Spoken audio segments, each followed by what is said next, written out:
With a flintlock blaster in one hand, capable of delivering precise shots with the power of 1,000 musket balls, and a lightsaber forged from the ancient Liberty crystals, Washington was the beacon of hope in the darkness that covered the 13 colonies. And then there was Benjamin Franklin, the Yoda of the Revolution. Wise, cunning, and always a few steps ahead, Franklin's mind was sharper than his lightsaber, which he personally modified to discharge bolts of lightning, perfect for frying any redcoat Sith foolish enough to cross his path. But the colonial Jedi were not without opposition. The redcoat Sith, led by the Dark Lord Cornwallis, had crossed the Atlantic, bringing with them the dark side of taxation without representation. Their red lightsabers blazed like the very flames of oppression, ready to extinguish the light of liberty forever. The battles were fierce, and the stakes higher than the price of tea in Boston Harbor. At Bunker Hill, the colonial Jedi held their ground, their flintlock blasters firing energy bolts that could punch through the toughest redcoat armor. With each pull of the trigger, a burst of light and smoke, a fusion of the old and the new. And who could forget Thomas Jefferson, the Jedi Knight who penned the Declaration of Independence with one hand while wielding his lightsaber with the other?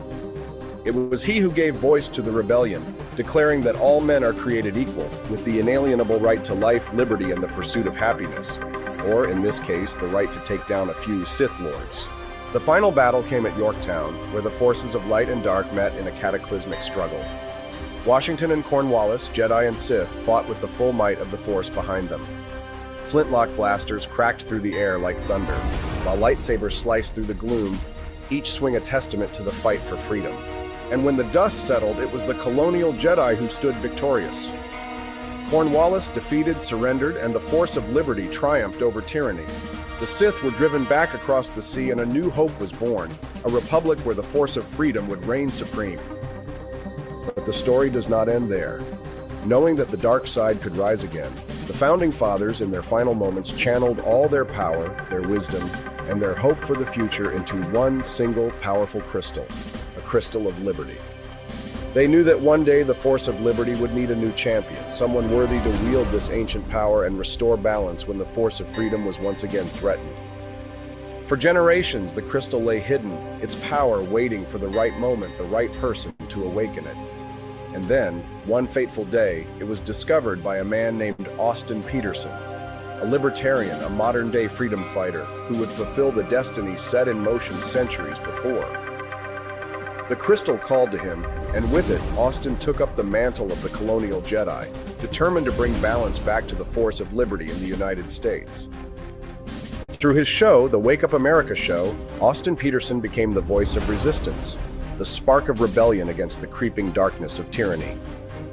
With the power of the Founding Fathers' crystal, he fights not with lightsabers or blasters, but with the force of truth, reason, and unwavering dedication to the principles of liberty. So remember, young Padawan, the fight for freedom is never easy, but with courage, unity, and a little bit of force on your side, even the darkest Sith can be vanquished. May the force of freedom be with you, always. In a galaxy not so far away, but a couple of centuries ago, a great struggle unfolded. A time of turmoil, where the force of freedom clashed against the oppressive grip of tyranny. This is the story of the Founding Fathers, the brave Jedi of the colonies, who dared to defy the dark side of the redcoat Sith. Master George Washington, leader of the colonial Jedi, was no ordinary soldier. With a flintlock blaster in one hand, capable of delivering precise shots with the power of 1,000 musket balls, and a lightsaber forged from the ancient Liberty crystals, Washington was the beacon of hope in the darkness that covered the 13 colonies. And then there was Benjamin Franklin, the Yoda of the Revolution. Wise, cunning, and always a few steps ahead, Franklin's mind was sharper than his lightsaber, which he personally modified to discharge bolts of lightning, perfect for frying any redcoat Sith foolish enough to cross his path. But the colonial Jedi were not without opposition. The redcoat Sith, led by the Dark Lord Cornwallis, had crossed the Atlantic, bringing with them the dark side of taxation without representation. Their red lightsabers blazed like the very flames of oppression, ready to extinguish the light of liberty forever. The battles were fierce, and the stakes higher than the price of tea in Boston Harbor. At Bunker Hill, the colonial Jedi held their ground, their flintlock blasters firing energy bolts that could punch through the toughest redcoat armor. With each pull of the trigger, a burst of light and smoke, a fusion of the old and the new. And who could forget Thomas Jefferson, the Jedi Knight who penned the Declaration of Independence with one hand while wielding his lightsaber with the other? It was he who gave voice to the rebellion, declaring that all men are created.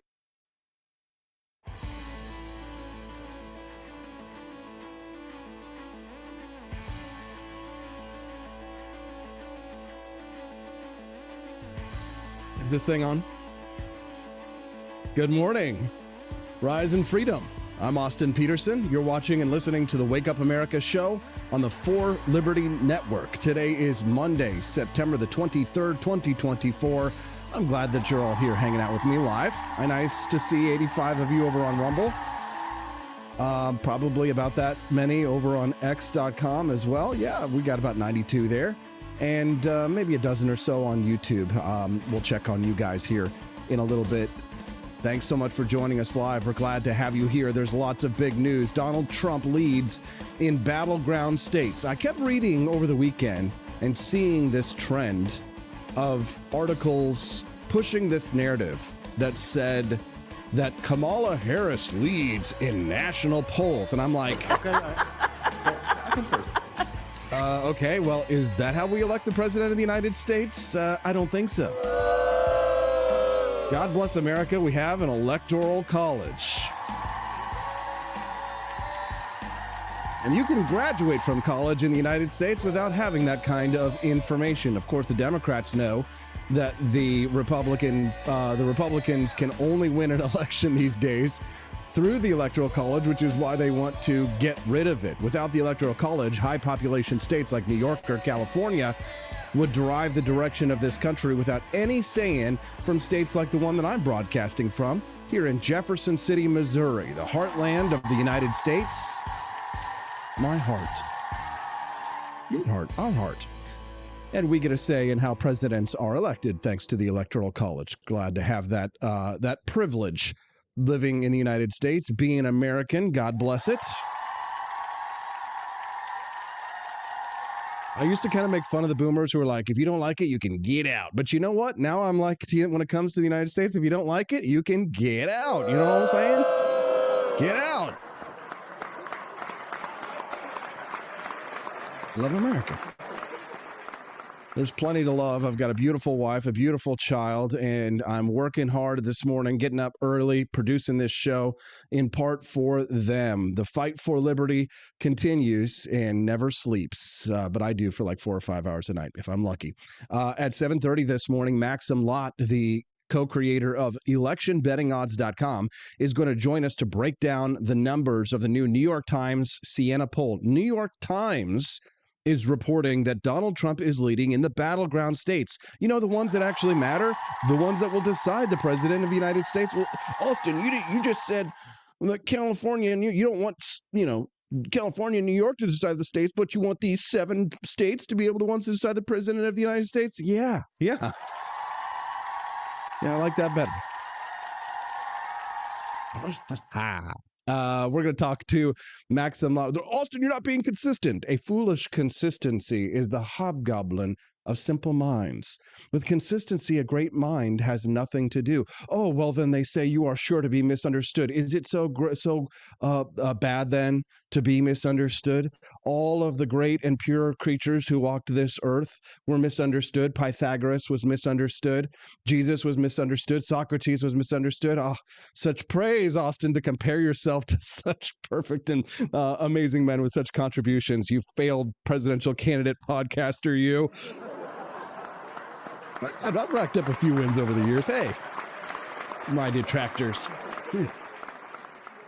At 8 o'clock this morning, we're going to speak to John Miltimore. It's Mondays with Miltimore, and we're going to talk about whether or not it's time to abolish public sector unions, especially the IRS. But also abolish the IRS, right? And the question is, should we abolish public sector unions in light of the news, especially that the IRS, which works ostensibly for the taxpayers, their public sector union endorsed Kamala Harris. I can first. Okay. God, please, no. You probably already know how I feel about such things, right?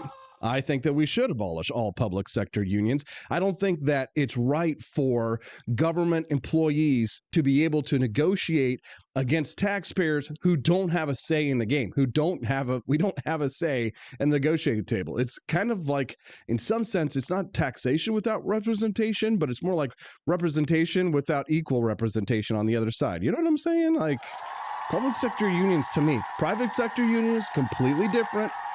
Voluntary organizations, but ones that connive and can literally endorse political presidential candidates as acting employees, acting as members, speaking on behalf essentially of the IRS, that they can endorse a candidate for president of the United States and they're working for us? I don't think so. I think that they ought to, at a minimum, be subject to the same rules that you are in the military to a certain extent. It's or even more, to be honest. What do you guys think? I'd love to hear your thoughts. Send me a text at 573-319-1586. The text lines are always open, and I love to hear from our listeners, whether you're listening to us live on the video chat streams or whether or not you are listening to us later, for example, on iTunes or on Spotify.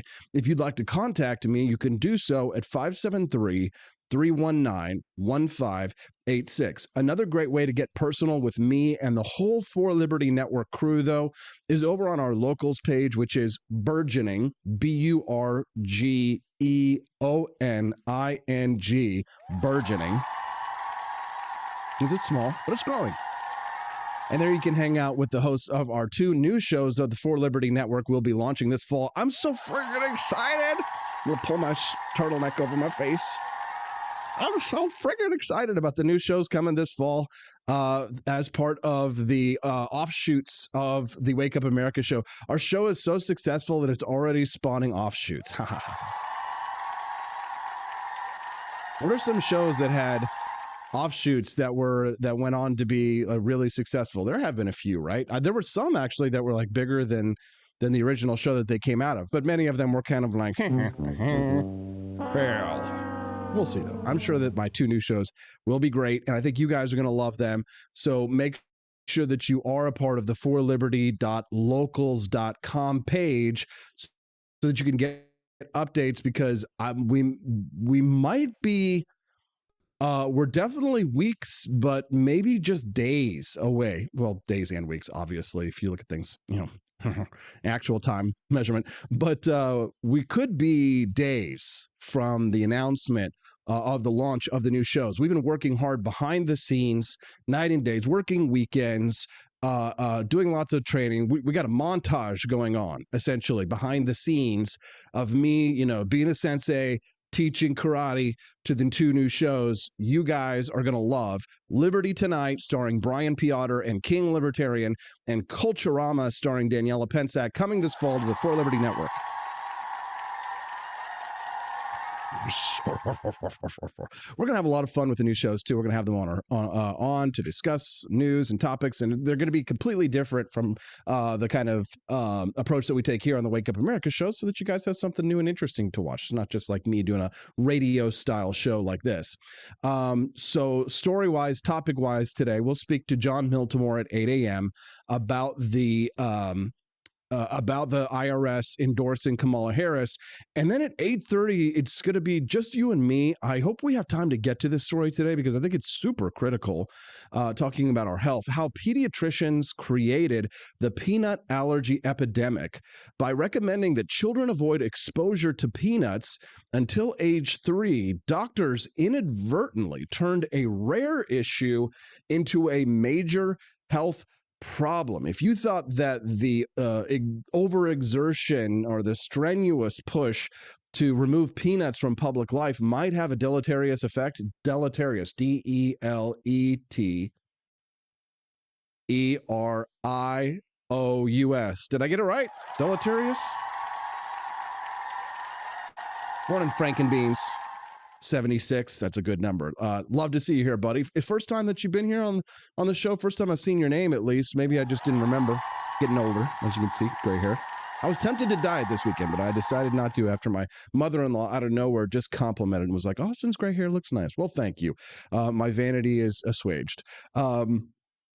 Peanuts, tree nuts. Some people really do have allergies to these things. Some people develop allergies to these things. But science, not Dr. Fauci, but like actual science has shown that pediatricians, by recommending that children are not exposed to these nuts by age 3, has actually extended and worsened the peanut allergies and nut allergies that we have in society. So we're going to talk about that this morning at 8:30 a.m. Central Time because it's something that's critical to public health, your health, my health, our health. I've got a little baby girl, Hazel Rose Peterson. She's a little cutie, and I want to put some peanut butter in that formula. Practicing for the spelling bee, no Floby Tenderson. I just want to make sure that I'm clear and understood to the largest extent possible. Good morning, Floby. Nice to see you, brother. Will Run Riot, how are things doing down there in Springfield? Everybody's talking about P. Diddy and Diddy this and Diddy that. And I'll tell you, I want to cover it, right? It's a big story, and I know it's kind of like the big news story other than the election right now. But let me tell you why I've chosen not to cover it. 2 big reasons. One is that I think that there are other people who are going to cover a celebrity story like that better than me. And it does cross over into politics because of the sex trafficking allegations and because of the comparisons to Epstein's Island. I may cover that story at a later date. But there are certain stories like this that are so big, involve so many big names that you really have to be careful about how you cover something like that, not just because they're litigious, but because if you have journalistic ethics, you want to make sure that you get a story like that really right. And I'm always asking myself, what is the angle on the story that affects you the most? Consider that the news stories that I set up for you today, for example, the Kamala Harris and Donald Trump polls talking about the battleground states, we're getting to the truth of the matter, and we're going to have Maxim Law on today to analyze that for you. This is a story that affects you. At 8 o'clock this morning, we talk about the IRS, public sector unions. This is a story that affects you. Pediatricians create the peanut allergy epidemic. This is a story that affects you. I would talk about the celebrity angle because I know it would, the P. Diddy stuff, because I know it would do well with ratings, and I know that people want to talk about it, and there is a conversation to be had, but I want to be careful about how I cover it. I want to make sure that I cover it from an angle that actually provides some benefit to you and is relevant to you or your life or what's affecting us in our communities. And I don't always make that decision just from the sense that sometimes you got to entertain and sometimes you have to talk about silly or fun or frivolous things like we typically do on Freedom Family Fridays. But there's a long list of reasons why I've decided not to cover that major story at this point, and I might do so at a later point once more information comes out and I can actually make reasonable conclusions, draw reasonable conclusions from the information that we have at the moment. Right now, the scandal is ongoing, and more information is coming out that could be confirmed or denied. At a future point, I think it's best to just be responsible and wait before I cover a story like that. That's my thinking on that. But of course, you can talk about it in the comments all you like. I'm not suppressing any opinions on that one yet. I'm just reserving judgment until more information comes out. Austin, you must be in on it. Nelson65, good morning, Nelson, says, I see you are dressed for fall. Yes, I am. It's a beautiful fall morning here in Jefferson City, Missouri. I like the rain. I think it's beautiful. It's not when it's too hard and I can't see when I'm driving here, but I do like the rain. All right, it's, of course, time for us to have a million billion clips played. Why don't we talk about the fact that we have not had a functioning commander-in-chief or president of the United States for the last 4 years? Isn't it sad how everybody has completely forgotten that Biden existed? Not the only reason why we knew he existed before Kamala Harris is just because of all of his blunders. But for 4 years, this is all we were subjected to. So I want to thank you all for being here. Now, who am I introducing next? Who's next? Okay.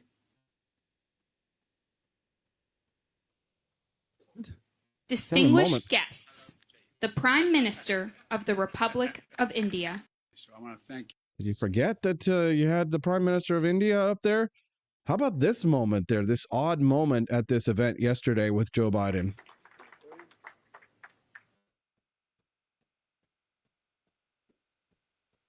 Hello, hello, hello.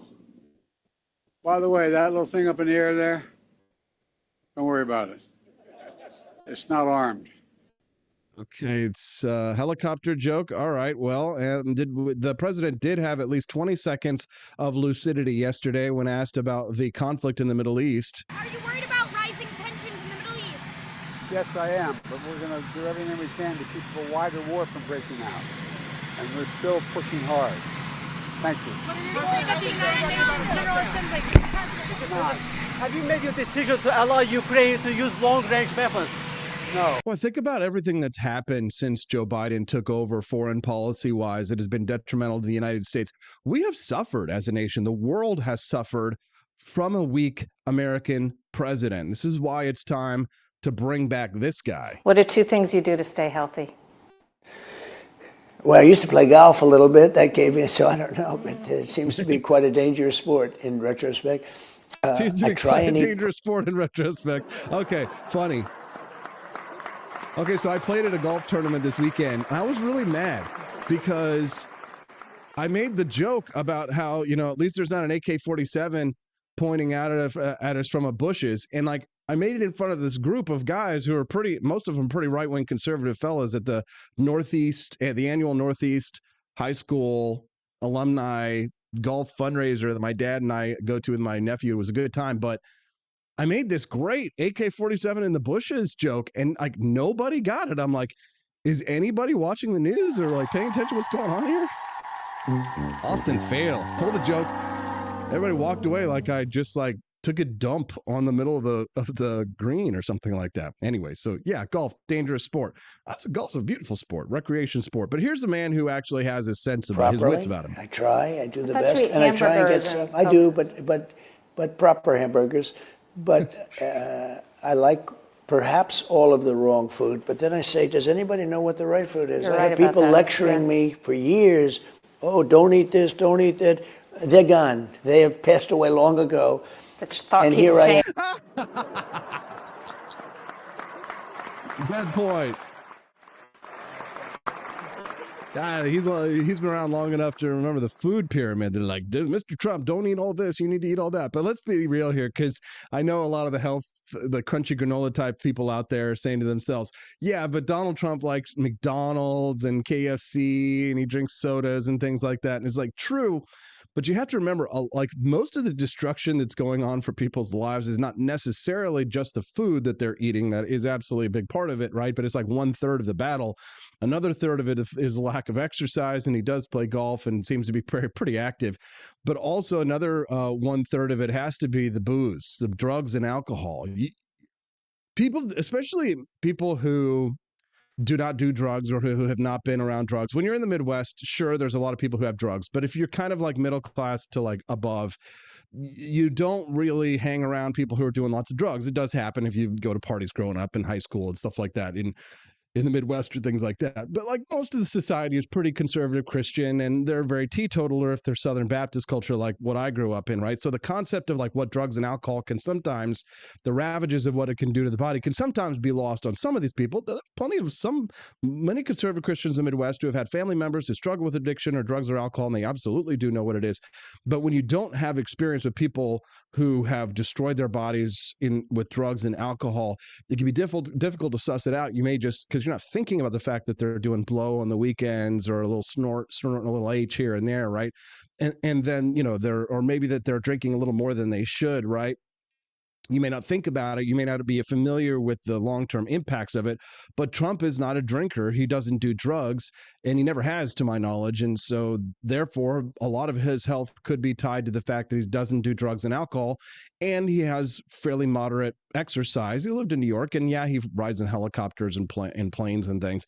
But I'm sure that as active as he is, the guy probably crosses, the guy probably gets his 10,000 steps in each day. You know what I mean? Right. So in theory, you can get away with eating a few more McDonald's cheeseburgers and maybe a few more Diet Cokes, et cetera, et cetera. So Donald Trump tends to stay healthier than the average bear. Trump leads Kamala on every important issue when it comes to the national polls on the issue. But we're supposed to believe that he's trailing her in the national polls. Well, he does trail her in national polls if you remove the most reliable polls. So, yeah, if you remove the most reliable polls, he's trailing Kamala Harris. But on the issues, he beats her.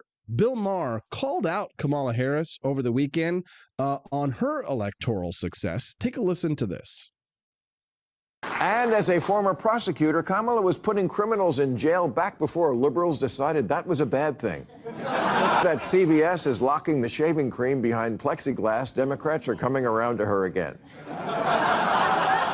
Harris would be the first woman president, first black woman president, and first Asian president. But I don't vote for who will be the first. I vote for who will win. And for whatever reason, Harris has never been popular. You can count the number of delegates she won in the 2020 primaries on one hand, as long as that hand has no fingers. Ouch. In 3 years as vice president, she's been quieter than an electric car. And like an electric car, your MAGA uncle can't explain why she fills him with homicidal rage. She just does. Sometimes life isn't fair. It's not fair that she's not popular. She's intelligent and accomplished, and in fact, was put in charge of the border. And look at how... Okay, bad example. Oh, jeez. Ouch. Bill? We're going to talk to Max and Lot here in just a couple minutes, but before we do not forget that the Wake Up America show's bonus content program is in play. And boy, do I have a doozy of a story for you, speaking of drugs. If you'd like to see today's bonus content instead of things like commercials, then get those Rumble Rant donations or YouTube super chats in. I know Joe Spinella has really been stepping it up over on our YouTube channel as well. So I do appreciate our friends over there who prefer to watch it on that platform, and I'm grateful that you decide to join us. However, most of the audience tends to be over on Rumble. So if you'd like to get a Rumble Rant donation in today, please do that early and often, or visit forlibertyshop.com. If you'd like to see today's bonus content, go to forlibertyshop.com. And at forlibertyshop.com, we've got a great sale going on for all of our Halloween items. Fall is here. It's time to get them Halloween shirts and our candy tax collector bag to take around with you with your little kids. So head to forlibertyshop.com. When we get back, we're going to speak to Max and Lot about the numbers. Trump leads in the states that actually matter if you want to win an election. Battleground states. We're going to talk about that when we get back on the Wake Up America show on the For Liberty Network.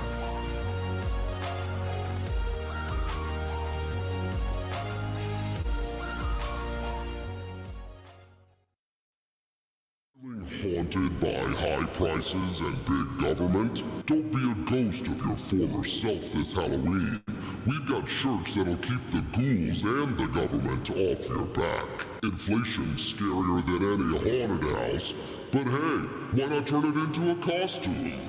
Or how about our spooky government shirt? Guaranteed to spook anyone who's afraid of too much power. But if you're feeling real edgy, nothing says Halloween like our Michael Myers No Lives Matter shirt. Cause when it comes to big government, we all get slashed. At forlibertyshop.com, we believe in freedom, not fear. So grab your libertarian Halloween gear before the government takes an extra bite out of your wallet. Or your candy. forlibertyshop.com. Let's make Halloween tax-free.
Hello, this is Barack Obama, and let me tell you why Austin Petersen stinks, and you should never pay attention to anything that he has to say.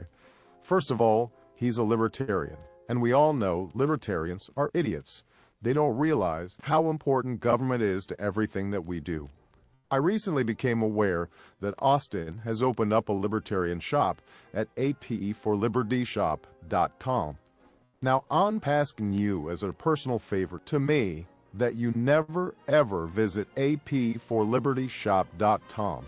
With all of the great Liberty merchandise there, the last thing that we need to do is to get people spreading this message around the country, because then they might start thinking that they don't need government. And that's the last thing that good Democrats like us want. So if you love democracy, like me, and hate freedom, then don't visit AP for Liberty Shop. Like I said, whatever you do, do not visit apforlibertyshop.com.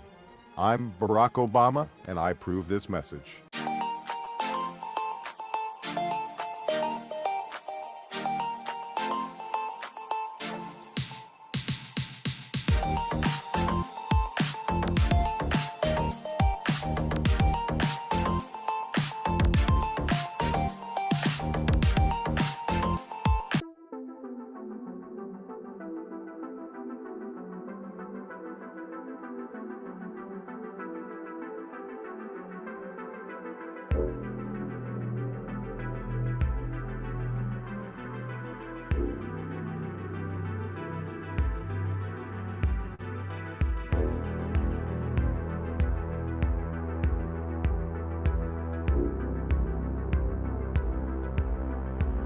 I would remind you that extremism in the defense of liberty is no vice.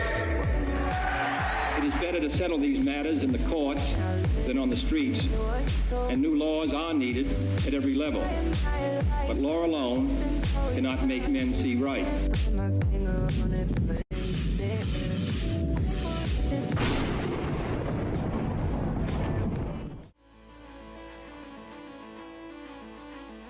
Good morning, Rise and Freedom.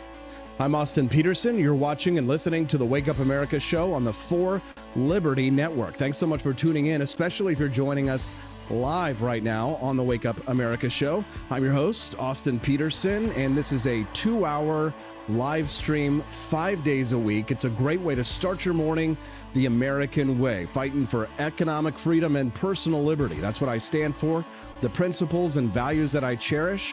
And I believe in the American dream as evidenced by President Donald Trump, which is why I'm voting for him this fall. Donald Trump will make America the 1980s again, right? Or everybody says, when was the United States normal? The last time that things were normal before wokeness and weirdness and leftists took over? I would say the 1990s, probably because of things like 9/11 and so on and so forth. But I feel like the 1980s kind of really captured the spirit. So how about we'll compromise, we'll go back, we'll set the clock back to 1989. What do you guys say? Okay, well, we might be poised to do it if you read the polls that confirm my biases. Not the national polls, because who gives a rip about things like the popular vote? That's not how we elect the president of the United States. What matters are battleground states. And Donald Trump, in a new New York Times Siena poll, confirms all the biases that I have about who's going to win this fall. Joining us live to discuss is the co-founder of electionbettingodds.com. He's a numbers man. Maxim Lott joining us live this morning. Good morning, Maxim. Hi, Austin. Glad to have you here, Maxim. So when you read the news, when you read stories, because we've both worked in mainstream media, we both worked at the Fox Business Network together. We've been around the block a time or two when it comes to how polls are used to shape a narrative rather than tell a story, for example. But what do you think when you see a story that says Kamala Harris leads in national polls? What's your initial reaction? Do you roll your eyes? Yeah, there's often a lot of cherry picking, a lot of selective reporting. And I see this on all sides. You can go to Fox News and see, Trump is up by 2 points in Michigan, a new poll. And it's like, okay, the more serious analysis is like at 538, Real Clear Politics, and they do at least try to do averages. So yeah, the pundits and these articles saying one new poll shows this, it's not really informing anyone. No, it's not informing anyone. It reminds me of that old Christopher Hitchens quote where he says that polls are not manufactured to tell people what to think. They're formulated to tell people what to think, right? Not to tell you how people think, but they're meant to manipulate. So I'd be curious. First of all, let's dissect this New York Times Siena poll, and then we'll talk a little bit more about that and how polls are used to manipulate a little bit later. So talk to us a little bit about where Trump is leading in the states that actually matter, right? Yeah. So there's this new New York Times poll. They have a couple battleground states like Georgia and Arizona, and they find Trump leading there. On the flip side, in the last week, there have been polls in Pennsylvania, Wisconsin, Michigan that show Harris leading by a little bit there. And some of the polls are all over the map. Like the New York Times actually has Harris up 4 in Pennsylvania, but most polls don't show that. But they show Trump up by several points in Georgia. So it's kind of all over the map right now. If you look at the averages, it's sort of an even split. Like if the election were held today, based on the polling averages, it's like a 50-50. Harris leads in half the swing states, Trump leads in half the swing states. Honestly, I think a big factor in trying to predict this election is whether one believes there's polling bias, because in the last 2 cycles there has been a little like off on average by 1 or 2 points per state against not in Trump's favor, no surprise. So if that happens again, Trump would win if the election were held today. Still be close, but are they biased again like they were the last 2 cycles? That's a big question. If they are, then right now Trump's in a good place. And the bettors don't seem to know, because it's at 50-50. It's been that way for a month or so. Not quite 50-50. Harris is at 53%. Trump's at 46% chance of winning, but it's pretty close. Do the polls tell us what issues generally are driving voters to the polls? What's driving people to vote for Harris or for Trump? What are those critical issues, if so? Yeah, we do see that consistently voters say if they prioritize the economy, they're voting for Trump. Crime, immigration, those things are driving people to vote for Trump. And then for Harris, yeah, it's abortion, democracy, quote unquote. So they clearly have some issues that they're stronger on and less strong. It was interesting, by the way, watching the betting odds and the debate when the questioning came around to January 6th, and Trump was kind of sort of defending that. The bettors gave Harris an extra point in the betting odds. So they found that to be an issue that would help Harris. Trump also lost half a point on cats and dogs, if anyone's curious. They're eating the cats. They're eating the dogs. They're eating the cats. They're eating the dog. So some people think that everything really hinges on Pennsylvania. Do you buy into that theory that this really just comes down to one state? Yeah, the statistical modeling indicates that there's about a 90% chance that the winner of Pennsylvania will win the election. So it kind of largely comes down to one state. There are paths. If Trump loses Pennsylvania, he can still win with Wisconsin and Arizona, for example, which is a plausible path. Wisconsin, in the past 2 cycles, there's been a massive polling error, like 5 points each cycle. So if that happens again, that's a plausible path. But basically, on average, whoever wins Pennsylvania wins. And they have 19 electoral points. That's a lot. That's a big reason for that. If you're just tuning into the Wake Up America show, good morning. I'm Austin Peterson. I'm speaking to Maxim Lott. He is the co-founder of electionbettingodds.com. That's a website that he co-founded with John Stossel in order to track where people are betting their own hard-earned dollars, where it's legal to do so, on the presidential election. What they find is that typically people who have some skin in the game tend to make more shrewd decisions than what polls may or may not show. Maxim, how accurate has electionbettingodds.com been in the past? Yeah, it's been very accurate. So we've been tracking since 2016, and we track each state. So we can look over, that adds up to hundreds of races. And you can look and see when they say there's a 70% chance of something, that actually happens about 70% of the time.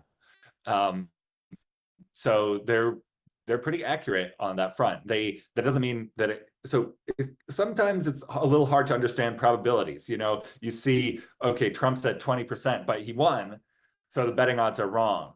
But it's a little more complicated than that. 20% means that 1 in 5 times it should happen. And if you add up all our 20%, that's roughly what you see. Maxim, it's going to be an interesting election, and I think every presidential election is historic to some degree, but the dynamics of 2020 and 2024 could not be more different. With the challenge of Joe Biden versus Donald Trump, the entire country was still enveloped in pandemic fever. We were all sort of destabilized, and a lot of Republican support that might have supported Trump in 2020 actually left him. He gained a little more minority votes, and he lost some of his critical constituency in the white male demographic of his typical supporters. Do we see any key demographics breaking from him? I know that people were talking about Kamala Harris versus Joe Biden, where for a while a lot of minorities and women were supporting Trump over Biden, but now that Kamala is here, that those trends have shifted. What are we seeing demographically in terms of support for candidates? And I have to say, thank you to Frankenbeans76, who just donated $20, said, stay focused, stay positive. Your hard work shows. Keep it up. Thank you, Frankenbeans. So talk to us about the demographics, Maxim. Yeah. So it's actually not that different from 2020 or 2016. You see white working class is very much on Trump's side. Educated people, PhDs, all this are very much on Biden's and now Harris's side. The Democrats have been losing minority support, and that does still hold up with Harris. She's gained some of it back, but she's still not where they were in 2020. And you saw this in the last 2 elections, especially along the border, for example, which is almost entirely Hispanic in Texas. You look at those maps, the red arrows, it's gone from 80-20 Democrat to 55-45 Democrat in the last elections. And there still seems to be this thing where minority voters aren't fully on board with the woke agenda. They aren't on board with open borders or sex change operations or abortions up to birth. The Democrat Party's really just abandoned them in terms of policy, if not messaging. Maxim, what's your personal take, your personal prediction for this election, if you were to guess, based on everything that you're seeing and the trends that we're on right now? To me, it seems as if if the election were held today, I think Trump would lose. And the reason why I think so is because it seems as if the campaign has been rather scatterbrained, as of late, getting off message, getting into the weeds on things that they probably shouldn't be doing. Trump's launching some kind of silver coin or commemorative coin, right? They seem to not have their eyes on the ball versus the Kamala Harris campaign, where there's strict message discipline. She's not talking to reporters, and as much as we might complain, that's probably a good strategy for her. But where do if I'm hoping things change in the next couple of months, and they certainly can because it's a tight race. But are you seeing what I'm seeing right now? Are you a little nervous, Maxim? Any silver linings? What's your personal take on this? I totally agree about the discipline thing. I think, and that strategy seems to be working for Harris. And I think it's an extremely close race. No one can say for sure. If I had to put money down, and I'm happy to put money down all the time, I would put it on Trump right now. I think mostly because of the past polling errors. So right now the polls show it dead even. You can go to Real Clear and just see that. And So if we see any kind of polling error like we saw in the last 2 cycles, that should tip it just slightly to Trump, and he just needs a slight edge. So that's kind of why I would be optimistic for Trump. There's still a lot of room for this to go either way. The Vance-Walz debate, even though VP debates usually aren't that big, I think that could be big this cycle, especially given the relatively few number of presidential debates. So I'm excited for that. I'm excited to see, I think Trump's campaign, I'm not that close to it, but I do sense that they are somewhat professional right now, even while he kind of says what he wants, and that's just Trump. They're eating the dogs. They're eating the cats. Yeah. And he also has a lot, Elon Musk has this new super PAC to get voters out. Like, there are some smart people working on turnout and all that. Absolutely. Our mutual friend Cliff Maloney, for example, is out there pounding the pavement every day and almost in Pennsylvania trying to get those voters out. Scott Pressler and others. Many of them have adopted the left's tactics when it comes to mail-in ballots, absentee ballots, right? Going out there ballot harvesting. If it's legal, they're doing it, right? So the point is that there are a lot of people out there, like you say, on the campaign proper who are making the right decisions and moves. And hopefully that means that we're going to have a better country. Boy, I'm so excited when I see Elon Musk. I'm trying not to get my hopes up because I don't want to be disappointed. But when I see the possibility of Elon Musk playing a role in a Donald Trump campaign, and I see others like Vivek Ramaswamy, Maxim, it's just so funny to see where the libertarian movement has come, where you have, I won't necessarily say Elon Musk is a libertarian like we typically understand one to be, right? He's still for like universal basic income and different things like that. But even some libertarians are for that, which I, of course, disagree. But it would be fantastic. I think the second Trump term would be way better than the first Trump campaign, because provided he keeps out the John Boltons and the Nikki Haley's and the old neocons and the old creeps and weirdos who got us in trouble the last time, we could see the beginning of something that, while not libertarian, is at least quasi-libertarian. Wouldn't you agree? Yeah, I agree. These are very smart people who weren't involved the last time around, and they are now. And it's like you said, it's one of the things that makes me most optimistic should he win. Very encouraging to see Elon Musk and Vivek in things. For sure, Maxim. I know you're a critical thinker. Joni Rankin donated $5. Thank you, Joni. Said, in my 45 years of voting, I've witnessed polls increase in quantity and frequency. Is the money in the polls? Yeah, there's a lot of money in polls, aren't there, Maxim? If we wanted to get rich in politics, we would be pollsters, right? I think they're doing pretty well. Yeah. And by the way, on the point you made about Elon Musk and Vivek, the contrast between them and the people Harris listens to, couldn't be greater. She kind of is advised by really the Washington Beltway, bureaucrats, like a Harris administration, just like the Biden administration. It'll be kind of the permanent bureaucracy, professor of so-and-so who will be weighing in. And comparing it to kind of these entrepreneurs who just kind of break things, see what works, see what doesn't, trust people to make decisions, trust the markets. The contrast there couldn't be greater between these kind of conceited experts and the doers, the people who are making things and changing things. It's a great POV, Maxim. If, God forbid, Donald Trump were to lose, then, and I know you think he will win, but if he loses, Maxim, what do you think that would be attributed to?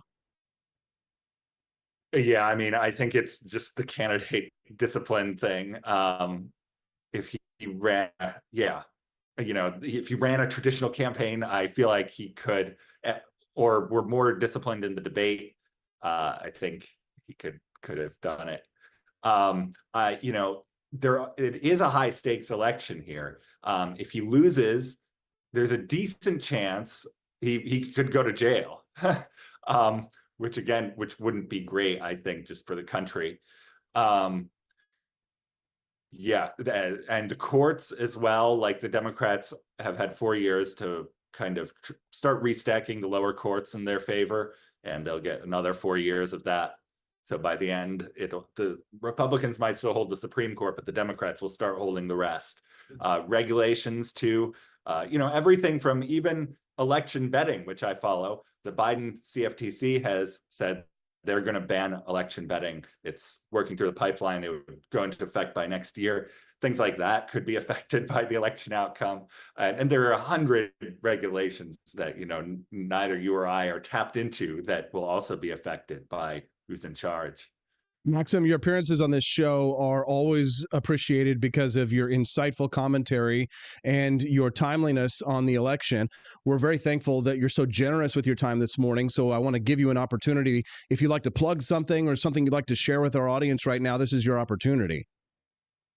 Well, I have a Substack. It's a Maximum Truth Substack. You can go to MaximumTruth.org. And I do kind of deep dives. There's a deep dive on polling bias there. I'm going to have a post to the rational case for Trump soon. And I'm also doing a guest post, the rational case for Harris, to be fair and balanced. So yeah, you can subscribe there, get my kind of deep dives. Also, electionbettingodds.com, of course, has the live odds feed. Maxim, thanks so much for your time, brother, and thanks for being so generous with it. We hope to have you back on the show again real soon to keep us updated on what's happening with electionbettingodds.com. Have a great day, Maxim. Thank you very much, Austin. Good talking. Thank you. Let's have a great day and give him a round of applause. Oprah and Kamala have me crying. It's like the nostalgia of Oprah in the 90s after high school, but like with the hope of today with Kamala, and there's a Swiftie right behind him. I love it so much. Squeeze me here? What did she say? Oprah and Kamala have me crying. Oprah and Kamala have me crying. It's like the nostalgia of Oprah in the 90s after high school, but like with the hope of today with Kamala, and there's a Swiftie right behind him. Swiftie's right behind him with Kamala and Oprah. This is so much. Oh, she loves it so much. Oh my God.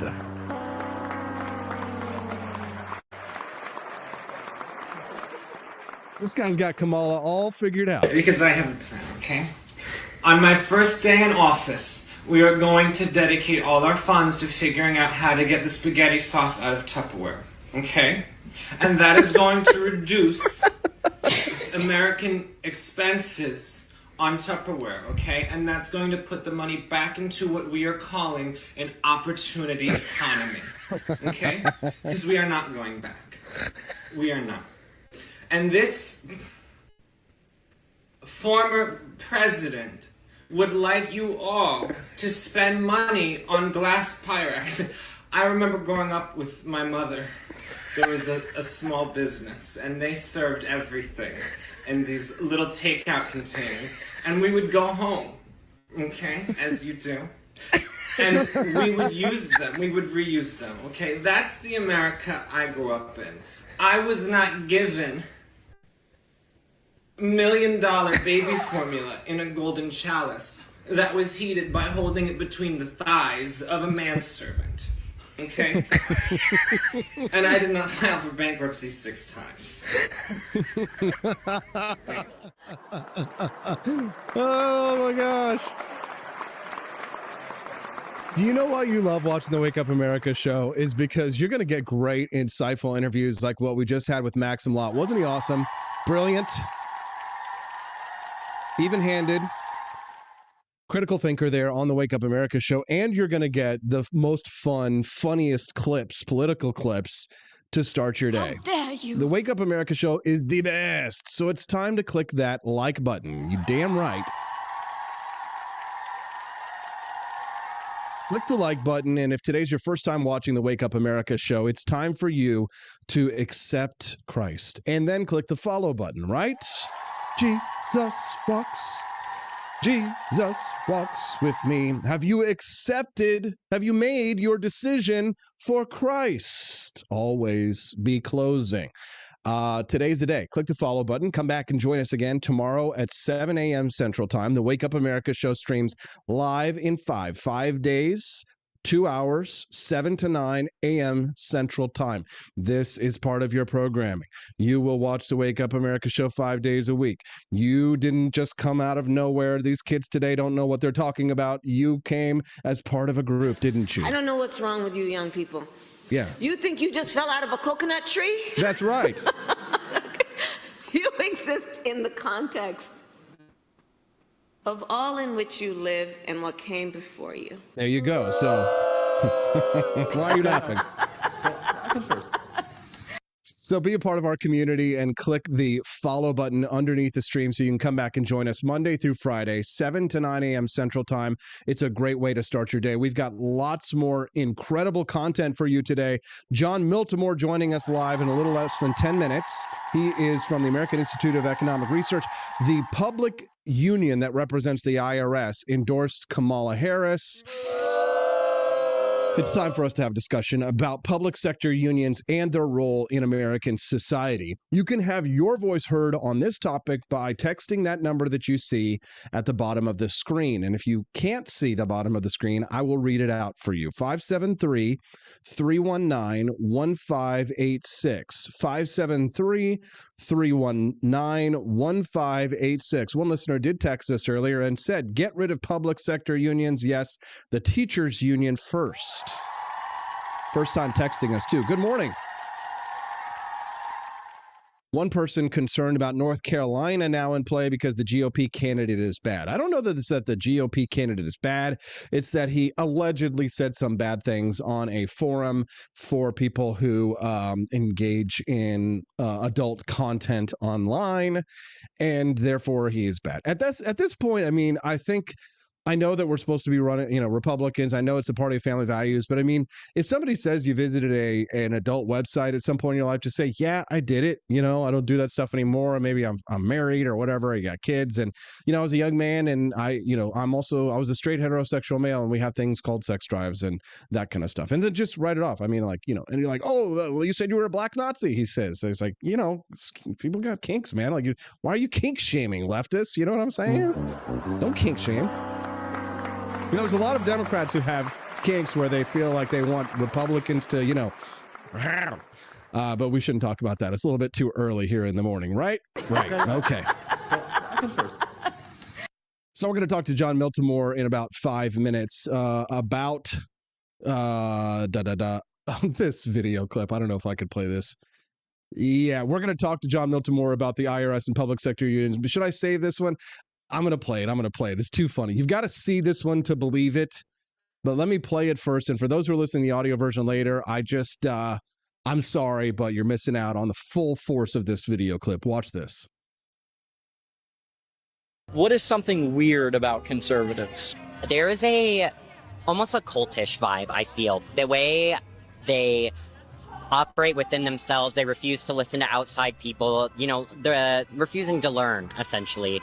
I think that is a large part of it. What is something weird about conservatives? There is almost a cultish vibe. Okay, pause for just a moment. I mean, pot meets kettle. What is something weird about conservatives? Notice the top surgery bandages right here, the green hair and the Joker makeup. Something weird. There is a cultish vibe. This person right here, however, is in no way, shape, or form in a cult, right? No? How dare you? John Miltimore joins us live in 5. It's time to talk to him. We've raised $30 towards the $60 goal to unlock today's bonus content, which means more commercials until we go get John. But now is the time. Head to forlibertyshop.com. Get yourself something real nice from the store. Help unlock that bonus content, and we'll be right back on the Wake Up America show on the For Liberty Network. Years ago, we started this journey together, bringing you the Wake Up America show every morning. I couldn't have done it without my incredible wife, Steffi, who's always by my side, and now our beautiful baby, Hazel, who's already getting used to studio life, waiting patiently during Freedom Family Fridays. What truly makes this show special is you. Your donations, your purchases from forlibertyshop.com. You're not just supporters, you're family. Together we've built something amazing, and we're just getting started. Thank you for being a part of our family. Here's to many more years of Wake Up America. I'm Donald Trump, and I approve this message. Believe me, Austin Peterson is the best. He's got the greatest Wake Up America show I've ever seen. Whenever I tune in the mornings and watch the live stream, let me tell you, he has got the absolute best content. I love his guests. It's just a total blast to watch, and I highly endorse and recommend the Wake Up America show. It's terrific, believe me. Is the outdoor of your home about as exciting as a library? Then spice it up and unbore your space with our custom metal signs. Crafted with love and a bit of libertarian magic, you can customize your own metal sign at ap4libertyshop.com. So head to ap4libertyshop.com, customize your own metal sign today.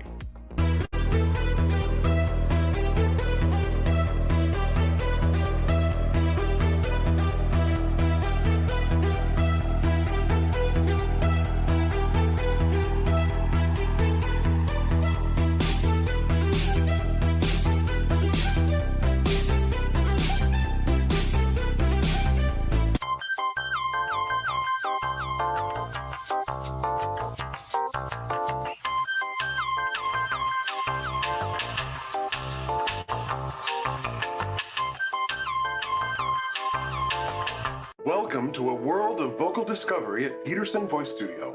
I'm Justin Peterson, here to guide your musical journey. Envision a place where your voice reaches new heights, where every note tells a story. We embrace all singers, from the enthusiastic shower vocalists to aspiring stars, ensuring each voice finds its unique rhythm and tone. Are you ready to elevate your voice? Visit petersonvoicestudio.com and sign up for remote lessons tailored just for you. Let's begin this melodious journey together.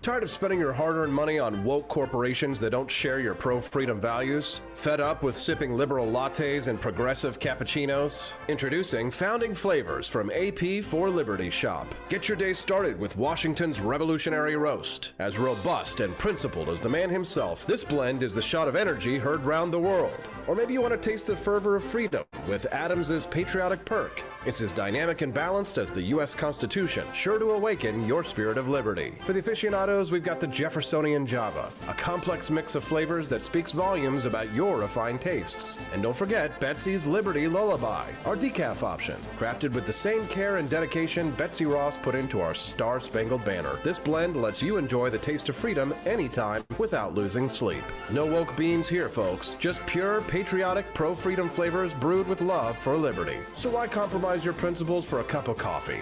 Stand up for your values, perk up your patriotism, and start your day the American way. Get your founding flavors at ap4libertyshop.com.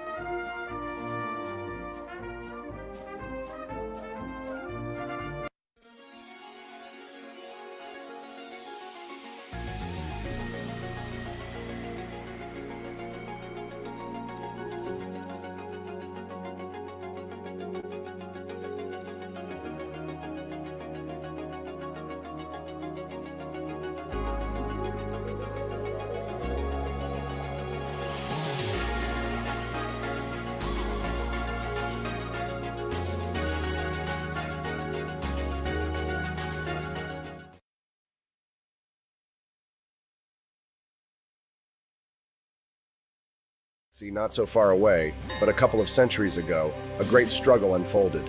A time of turmoil where the force of freedom clashed against the oppressive grip of tyranny. This is the story of the Founding Fathers, the brave Jedi of the colonies, who dared to defy the dark side of the Redcoat Sith. Master George Washington, leader of the colonial Jedi, was no ordinary soldier. With a flintlock blaster in one hand, capable of delivering precise shots with the power of 1,000 musket balls, and a lightsaber forged from the ancient Liberty crystals, Washington was the beacon of hope in the darkness that covered the 13 colonies. And then there was Benjamin Franklin, the Yoda of the Revolution. Wise, cunning, and always a few steps ahead, Franklin's mind was sharper than his lightsaber, which he personally modified to discharge. Good morning. Rise in freedom. I'm Austin Peterson. You're watching and listening to the Wake Up America show on the For Liberty Network. We are live, and I'm grateful to see 367 people watching us live over on rumble.com. Hey, Rumblers. Welcome to all the new people. If you're a regular guest, you know what to do. Click the like button. If today's your first time watching the Wake Up America show, and after a few minutes you say, hey, I kind of enjoy it around here, I'd like to stick around and come back tomorrow, well, then click the follow button under the stream as well. We'd love to have you be a regular guest. Mondays through Fridays, 7 to 9 a.m. Central Time. It's the Wake Up America show. We have lots of fun, and we're all about freedom. Like my next guest, we call it Mondays with Miltimore because every Monday now for 2 years, pretty much, John Miltimore joins us live on the Wake Up America show to give his liberty take on things. Good morning, John. Welcome to the show. Hey, good morning, AP. Good to be with you. Glad to have you here. Thank you to LW78. He dropped $20 in the tip jar. That's a lot of money. He said we ought to tax away 30 to 40% of the vote for whichever candidate receives the IRS's endorsement. John, I hate the IRS. I hate taxes so much. I know you can relate, right? Yeah, I mean, and as far as political endorsements go, like this is the most obvious one in the history of political endorsement. Like, put aside the ideology. Kamala Harris and Joe Biden gave the IRS $80 billion in new funding just 2 years ago. This was very much a no-brainer. The IRS got billions of dollars in new funding to go and harass taxpayers and squeeze them for more money. And it's funny, we're told they're only going to do that to wealthy, taxpayers. That was the promise. Oh, there's nothing in the bill, to make certain of that. And if you look, at Reason, Liz Wolfe has done good reporting on this. The people most likely to be audited are not, big wealthy people. They are the lowest of the low income, recipients who are receiving the earned income tax credit. They're audited about 5 times as, the percentage is regular taxpayers. But yeah, this was an obvious one. I don't think it's going to make a difference in the election. Well, it may or may not make a difference in the election, but it certainly makes a difference when contrasting the two candidates between Donald Trump and Kamala Harris. So I'd like for you, John, tell me why you think the IRS decided to endorse, not their stated reasons, but why do you really think that the IRS endorsed Kamala Harris? Well, that's a good question because I was just going to get to the point. I'm not sure why they would do this because I don't see how this is going to benefit Harris. I'm wondering if the Harris people would have been like, no, please no. We don't need this. This is kind of like the kiss of death. The IRS is not a popular institution in America. So I'm scratching my head over it a little bit. I really can't come up with a plausible reason beyond the part that unions, they have their own self-interest, right? And they may not even dovetail with that of Kamala Harris. They might be just trying to make their own statement and hitch themselves to a candidate and show that they have political clout or something like that.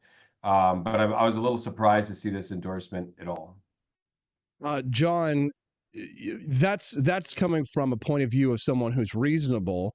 Like they feel the need to step in and make their endorsement heard. I mean, Robert F. Kennedy Jr., it was showing for a while that he might actually be helping Donald Trump in certain states. He still dropped out. He still endorsed Trump just to be careful because they thought it would be better to go ahead and work together.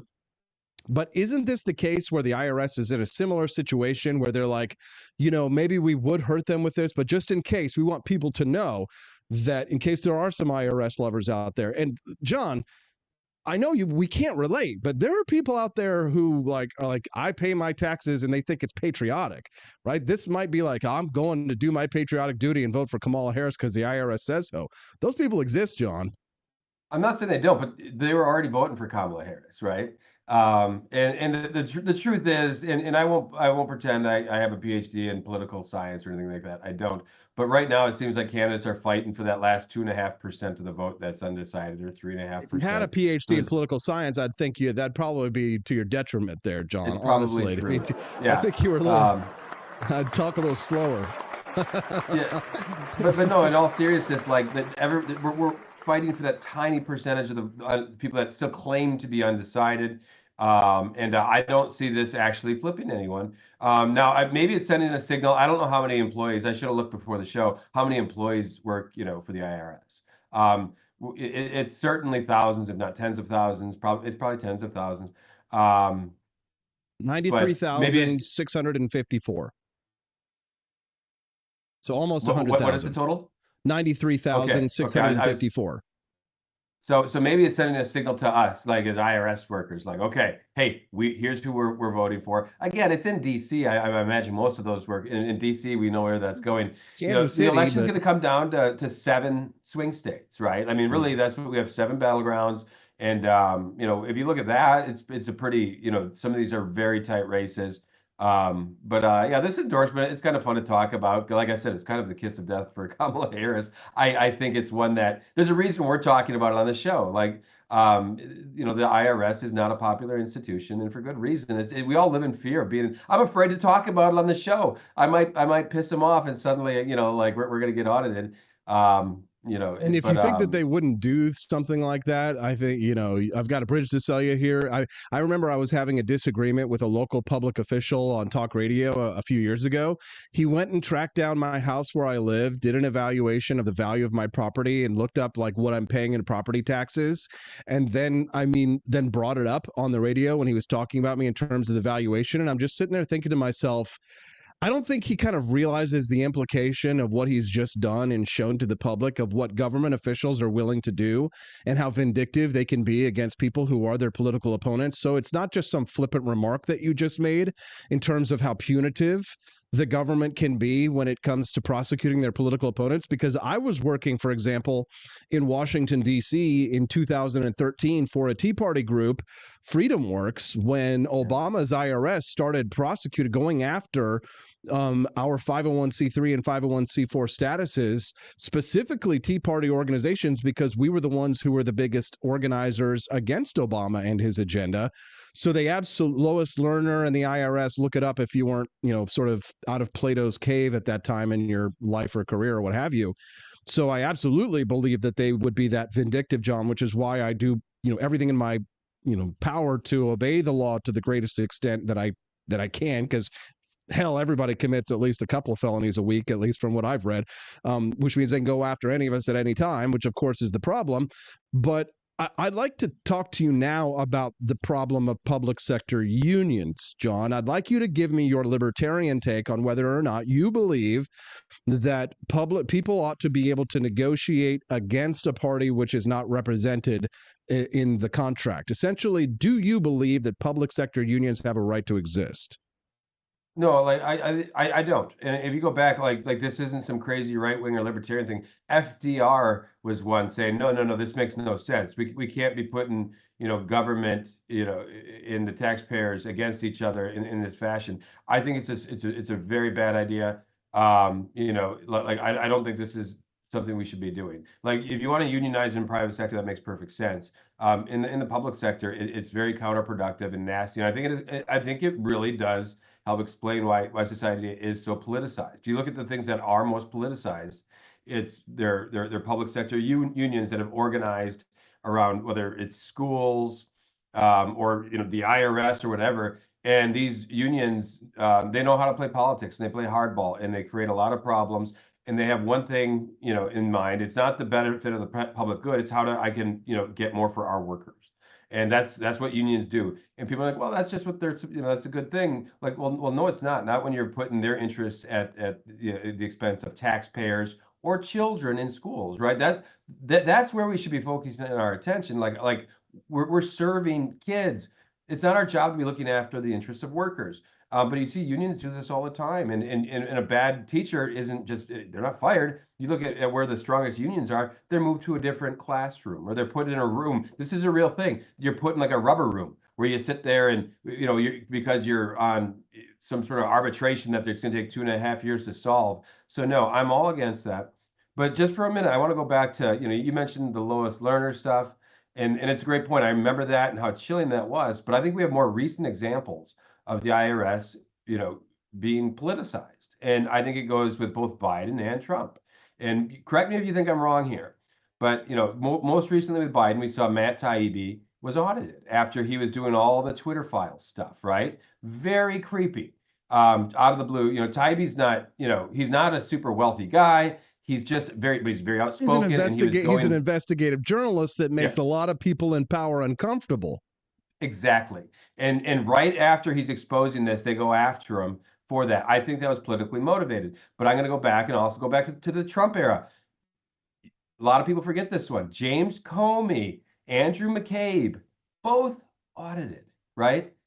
Like the heads of the FBI. This is after they were doing their own shenanigans. Don't get me wrong. I'm not a defender of McCabe. I'm not a defender of Comey. I think they're very bad guys. Well, maybe they didn't pay their taxes. Well, no. If you look, we can audit people who are for the IRS, right? If you're a big IRS, big government lover, those people deserve to get audited all day long. Am I right? We got to look at how they were flagged. Okay. I'll look at how they were flagged. We'll let you say that in just a moment. But some of the people, since we've got so many new listeners and followers this morning on the show, they're asking who we are. And so it's a good time to reset. I'm Austin Peterson, the host of the Wake Up America show. My guest is John Miltimore. We've known each other for years now, and we're both in the trenches fighting for limited government. We love America and our Constitution. We're big freedom fighters. And I'm a former libertarian presidential candidate. I ran in 2016. Now I'm a Trump supporter here in 2024. I was a delegate for him. John is, on the straight and narrow path when it comes to advancing the ideals of liberty, and I'm a more dirty political animal, if you will. But every Monday, John joins us here on the Wake Up America show, and we talk about these issues. Today, we're talking. I spoke to Maxim Lott a little earlier about the Battleground state polls. So if you're interested in that story, make sure that you go back and watch that. John Miltimore and I right now are addressing the question of public sector unions, specifically in the context of the IRS endorsing Kamala Harris, and how the government is weaponized against political opponents. So, John, you were saying specifically that Comey and others who were audited, that the flagging of their accounts to have them be audited by the IRS was suspicious. Can you expand on that? Yeah, I mean, there was reports out this at the time, and if you look at the odds of them both being audited, we're talking in the one out of several million. Okay. And I think the timing of that was not a coincidence. Comey and McCabe were playing very hardball politically, and I think they broke laws. I think they did things that should have been investigated. There should have been criminal investigations, and there should have been more accountability. Both of them are out of the FBI, but I think we didn't get what we deserved. There needed to be a deeper investigation to how, what they were doing, where Comey was working with reporters, with the FBI investigation into the Trump campaign. There was a lot of problems there, and we never did get the full story. So I'm not defending them, but the fact that they were both audited goes to what we were saying, that the IRS has too much power. Yeah, that this power needs to be reined in. I mean, what was it, the CARES Act, or what was the bill that was it the Fight Inflation Act that brought in 30,000 new IRS employees? So they're flooding us with God, what is that line in the Declaration of Independence, John? Can you remember us? He has sent hither multitudes of officers to eat out our substance. And is this not swarms of officers sent to eat out our substance? Perhaps we need a new Declaration of Independence, John. Hey, no, really, we Americans need to be thinking along these lines. I just, when we look at Washington today, it is a sea of corruption. And the government is no longer serving the American people. It serves itself, and it's very parasitic, and it plays hardball and nasty. It has way too much power. This was never, ever what the founders intended it to be, but it is a Leviathan, and it's kind of uncontrollable at this point. And where we go from here, I think a lot of this is why we've become so intense politically. People think, oh, if we win the election, we can fix this. And I'm of the mind, I just don't think winning that next election is going to change anything. I think the future is very uncertain. You're so what wrong, happens next, John. I don't know. Boo this man. Boo this man. Hey, I'm not saying elections don't matter. They do, but okay, yes, they do. They do, but you can't say something like that without being challenged, John, because you cannot look at a team that is assembled, because a personnel is policy. I mean, you can't look at the Donald Trump team with Vivek Ramaswamy and Elon Musk and suggest that that's not going to change anything, right? It can't not change. Double negative, how does that work? Does that mean it will change? But it has to change, John, if the personnel that he brings in is assuredly, if he brings in John Bolton and Nikki Haley and a lot of the people that screwed it up the first time for him, yeah, nothing's going to change. But I think things change when you have Elon Musk and Vivek Ramaswamy and the MAGA coalition that he has right now. If he puts a libertarian in the cabinet, John, you owe me dinner at a nice Japanese restaurant. How's that? You want to make a bet right now that things will be different? He's going to throw libertarians a bone. That's how politics is. But here would be my bet to you for dinner. The bone's got a lot of meat on it, John. We're starving let's here. Just say, it's a Crown Prime beef rib, and that's got a lot of nice meat on it with marbling here, and I'm starving for a little freedom. And you're saying, he's throwing me a bone. Okay. We'll take a bone. I'm not saying, but here's what's going to happen. Let's assume Trump wins in November. Okay. You and I will be having a conversation in 3.5 years, and that conversation is going to be like, well, why couldn't we change anything? That will be the conversation. We'll be looking back and saying, gosh, like we had it, like maybe we won the Senate, maybe, but we changed. The American system is not designed to change. That was its strength in the beginning, right? It made change very difficult because you need broad consensus. And but when you're trying to fix all these problems, used to be true. But that used to be true, John. But now the presidents write laws through executive orders, by directing the ATF to change a rule here or there. It's the deep state and the bureaucracy that run things. So what matters is who controls the deep state. And if Trump got hornswoggled in his first term, which it seems that he did by the deep state, I mean, from a best case scenario, and I admit I'm looking at the rosiest possible scenario here, right? And trying not to wear rose-colored glasses. So I'm trying to be reasonable and skeptical to a certain extent, but you have to fight for the best, hope for the best, right, while preparing for the worst. And in a best case scenario, if let's say, for example, Donald Trump manages to get a majority in the House and Senate as well, let's say what the best case scenario happens, then he cleans house. He fires federal employees.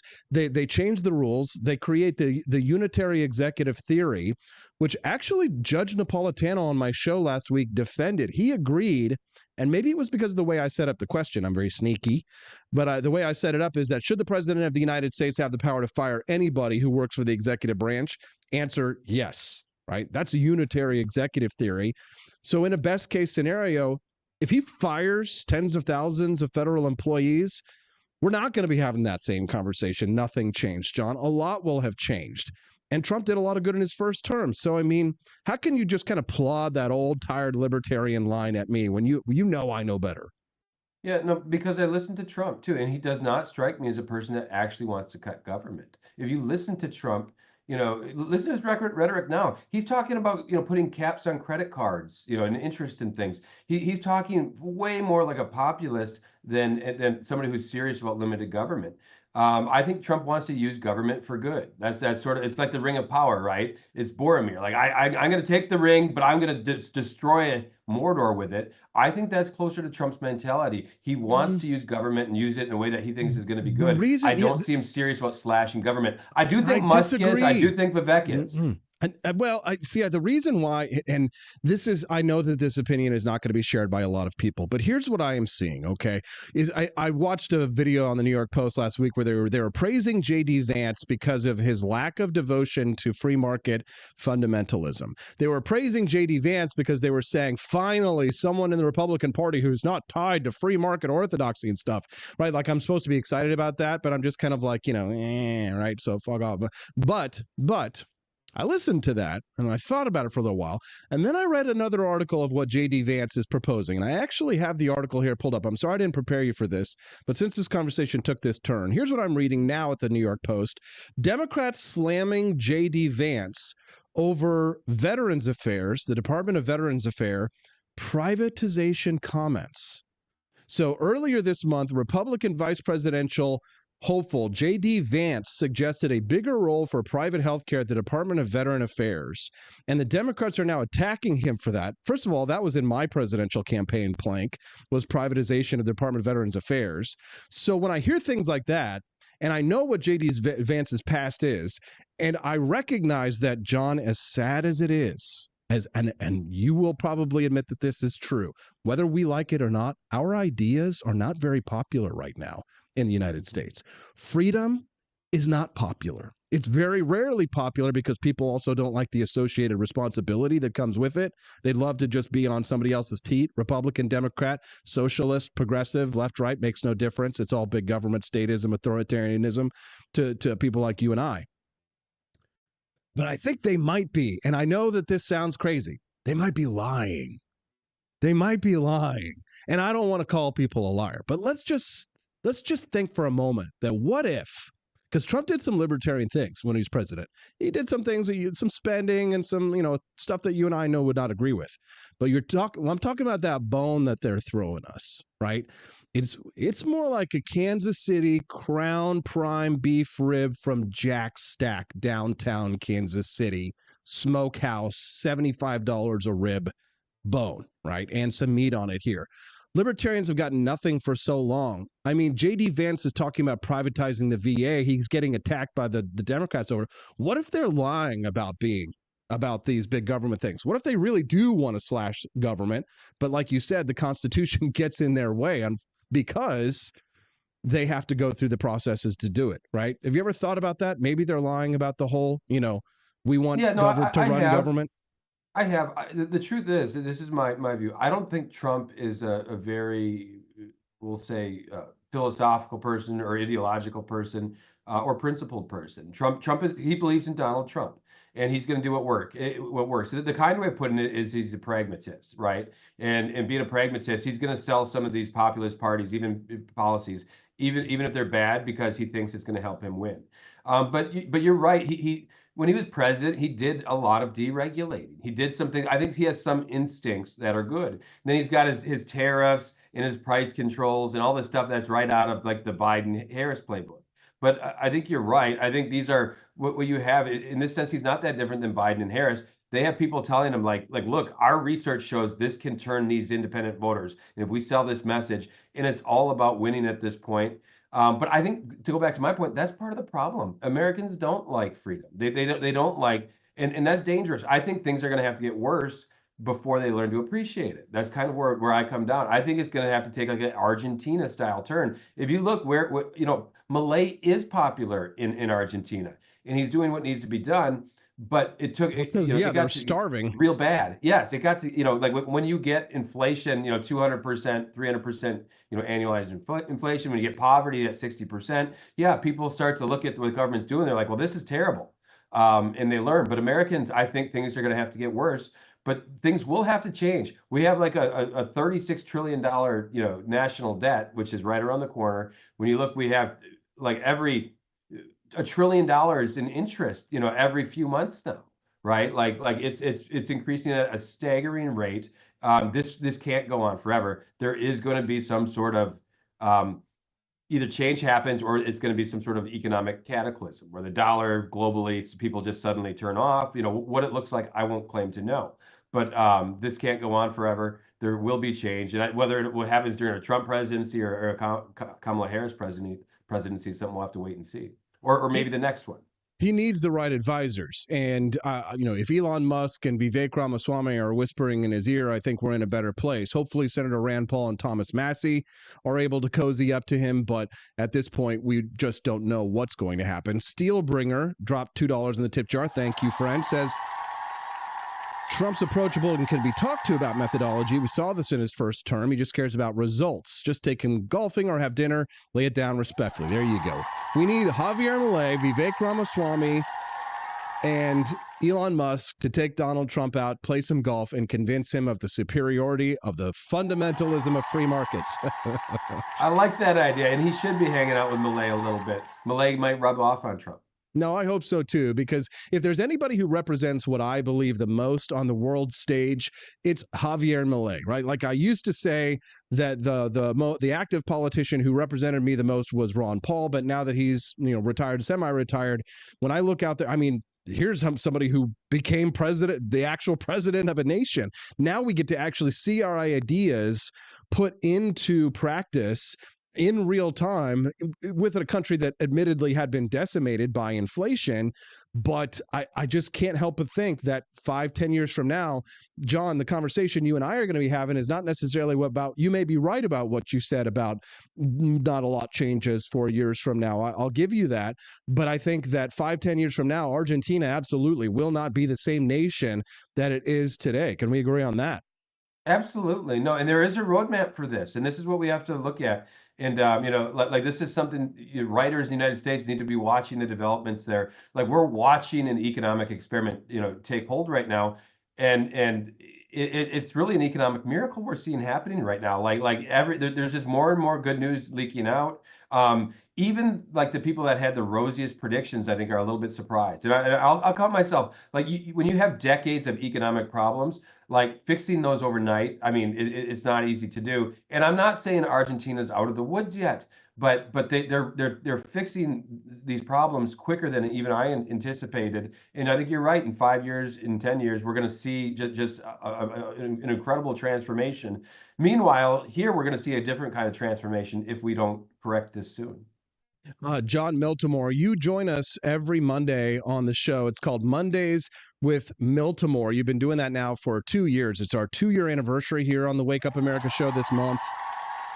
I don't pay you to come on here. You spent now, I think, hours and hours. So I can't tell you how grateful I am for your friendship and for your time, your generosity with your time. So I'd like to say thank you in a small way by offering you the chance now to plug to our audience some of your great work that you'd like to share with them online. Yeah, and I don't need to be paid. I just enjoy coming on with our chats, AP. And but you can find my work at aier.org, and not just mine. We have a number of really brilliant economists that we're publishing every single day a variety of good articles. And I have my own personal Substack. Check it out. It's the Take by John Miltimore on Substack, and I publish there every day, every other day. So check out my work. That's John Miltimore from the American Institute for Economic Research. John, we are very grateful for your generosity. Thanks for joining us with Mondays with Miltimore. I get comments all the time from people who are like, I love John Miltimore on Mondays. I love your conversations. So again, thanks for coming on and talking to us. Have a great week. Hey, thanks, AP. You have a great week as well. Thank you. Take care. Because of some of the views that you take, which are considered by the professional civil rights leaders who are traditional Democrats, they say that you are insensitive, and they're concerned that if you become a prominent person in the Reagan administration, that you will harm Black people. And one NAACP official is quoted as saying the following, quote, he, referring to you, would play the same kind of role which historically the House played for the plantation owners. He could mete out the straight discipline, no matter how inhumanely administered. It would be presumed more acceptable because the hands of the disciplinarian are Black, end of quote. Pure. This kind of contemptible business is typical of what you find among people who have no arguments, no facts, no evidence, and who simply have to defend themselves in the positions they've taken. I think the NAACP itself is much more in the image of the House, that they are simply the end of the civil rights of the liberal white establishment. They follow wherever the head leads. And if that leads them to destroy opportunities for Blacks, they do it because that keeps them in with the white philanthropists who support them, the white media who back them up, the editorial columns and elsewhere. It's typical of the kind of garbage to which they're reduced by the lack of anything better that they can offer. Oh, she made me choke. Damn. That is Professor Thomas Sowell. He was asked in 1980 about rumors that he may join the incoming Reagan administration. He wasn't. Shame on our society that he didn't, but it drew severe backlash from the civil rights movement. And one NAACP official called him a house, you know what, and Thomas Sowell's scathing reply there, better than anybody could ever give, better than I could ever give, at my best. Thomas Sowell, the greatest of all time. If you're just tuning into the Wake Up America show, good morning. I'm Austin Peterson. Glad to have you here on the show. This is the kind of content that you get 5 days a week on this show. So if it's your first time watching the Wake Up America show, you definitely want to come back. So for example, our new friend E. Henry Thripshaw, if you'd like to join us regularly Monday through Friday, the show schedule 7 to 9 a.m. Central Time, click the like button on the stream and follow specifically because that's how you'll be able to find us much more easily tomorrow morning, because our URL for the channel is rumble.com/AP for Liberty. That's rumble.com/AP for Liberty. Thank you so much to everybody who has helped us to get towards the progress of unlocking today's bonus content. We are getting so close. Last I checked, we've raised $47 towards the $60 goal. So all we've got to raise is another $13 to unlock today's bonus content. Do you think we can do it? I recommend that you head over to forlibertyshop.com. That's the number 4.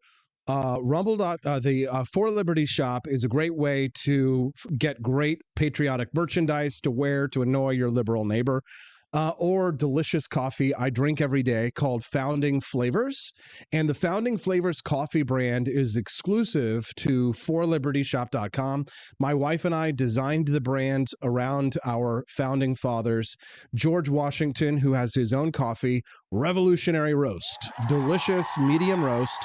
My favorite medium roast that we have, though, is Benjamin Franklin's Electric Elixir at forlibertyshop.com. However, if you love caffeine, then you cannot beat Thomas Jefferson's Jeffersonian Java. And then we've also got another light roast, Madisonian Mornings. So, but some people, they only drink decaf, right, with like dessert, a nice key lime pie, and then a coffee late in the evening. Decaf, it doesn't mean no caffeine, it just means less caffeine. So you still get a little zip if you're zippy. But a little key lime pie after dinner with a delicious coffee of Betsy's Liberty Lullaby, only at forlibertyshop.com. Ask anybody in the chat right now who's tasted our coffees why they love them and come back and buy them despite not being the cheapest coffee on the market. It's because it's the most delicious. It's a premium coffee. And what a lot of people do if your budget is stretched thin, and we all know that many people have thin budgets, remember that if you are a premium coffee drinker of any other brand, that in terms of buying online, when it comes to shipping, we are about on par with other premium brands. And our price does include the shipping. So visit forlibertyshop.com, head on over to Founding Flavors Coffee, check out our coffee brands there, buy a box, and all somebody has to do to unlock the bonus content is buy a box of coffee before the end of the show. We've got 30 minutes or 25 minutes really left to go to unlock the bonus content, and all we've got to raise is another 13 or 14 bucks. Can we do it? I think so. So don't forget to do that. I think we'll make it. And 354 people watching us live on Rumble and thousands watching us live over on X.com. Good morning, everybody. Glad to have you here. Let's see where we're at on the charts on X. Yeah, number 3 on X, getting pretty big over there. We're competing with that Graham Allen character who is, I don't really know much about him, but I do know that we are like right up there in those top charts, top 3 of political news talk shows over on X this morning. We've been hitting number 1. Graham Allen talking about 5 assassination teams for Trump ? That must be the story that's getting a lot of people over there. So grateful to have you here. Thank you. I know you have a lot of political news content that you can choose from. So I'm grateful to you from the bottom of my heart that you would join us live here on the Wake Up America show. So thank you for joining us. We appreciate you very much. And when the Democrats say, do not come. Do not come. We say, I'm going to come. Yeah.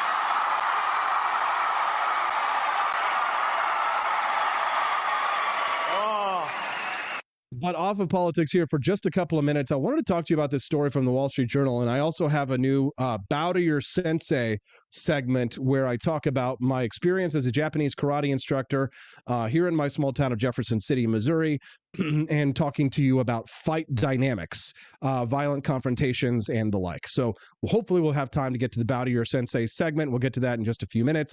Also, I forgot, Tolly, by the way, thank you for the kind compliment on the outfits that we're wearing today. Yes. E. Henry Thripshaw, if you have a story like that, definitely send those news links to the phone line that you see at the bottom of the screen. Text that to me and I'd be very grateful. How pediatricians created the peanut allergy epidemic. My new baby born 2 months ago. My wife and I are having these conversations about things like vaccinations and things like allergies and what should we do for our baby and what are the best decisions to make when it comes to her health and her future. But this Wall Street Journal article really gives me pause when we are looking at formulating a diet for my daughter. And here's the subheading from this story that was published a few days ago in the Wall Street Journal. By recommending that children avoid exposure to peanuts until age 3, doctors inadvertently turned a rare issue into a major health problem.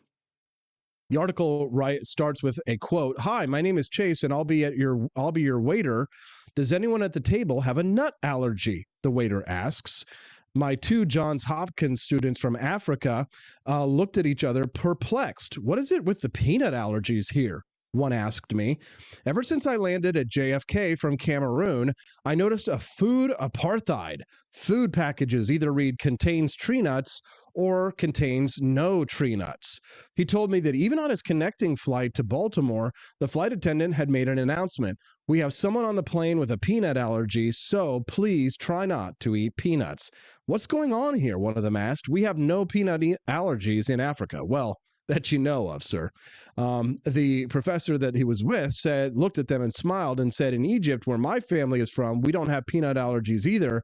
I said, "Welcome to America." Now, deaths from peanut allergies are real, and living with the problem can be terrifying. So compounding the tragedy is knowing that America's epidemic of peanut allergies is largely avoidable as a consequence of our policy of peanut abstinence.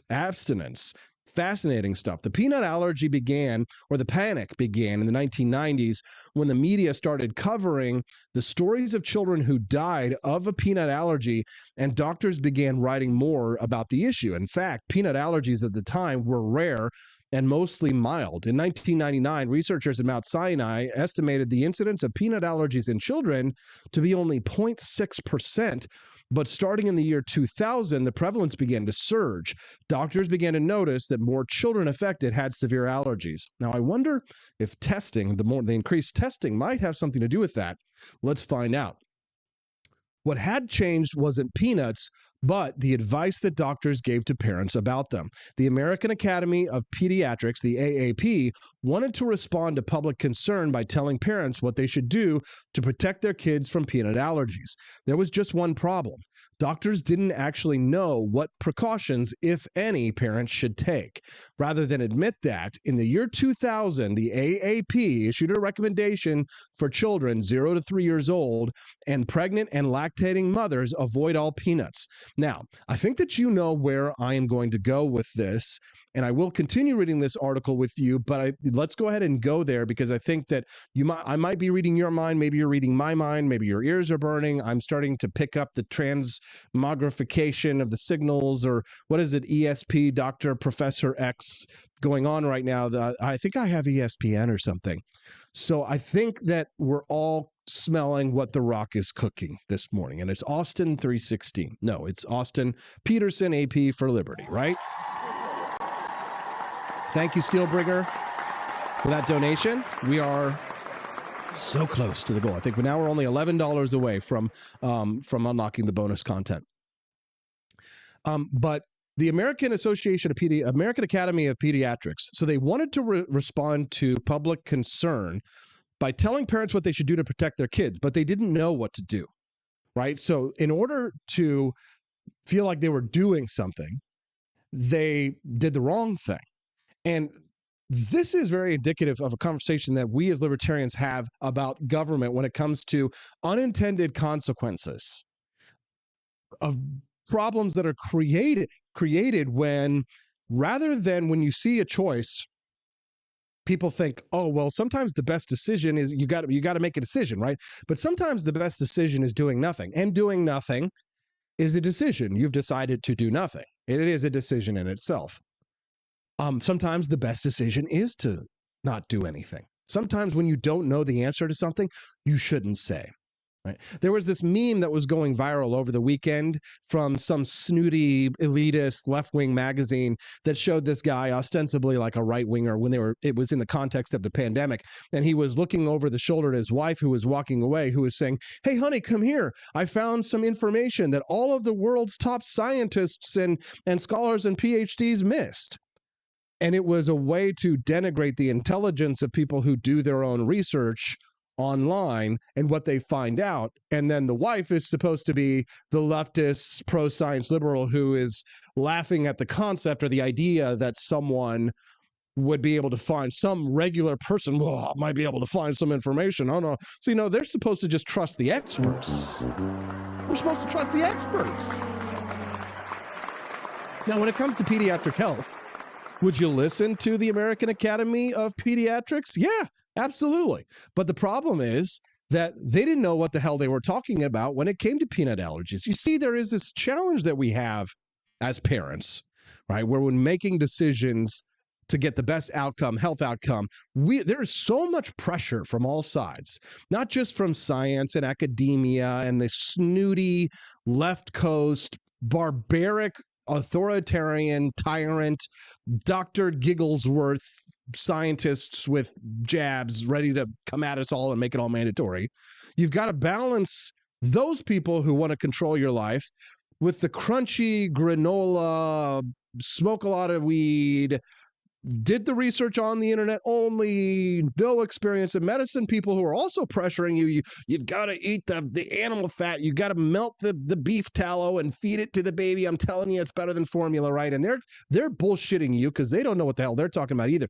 You've got to resist the pressure from both sides of people who want to control your life. They just cannot leave us alone.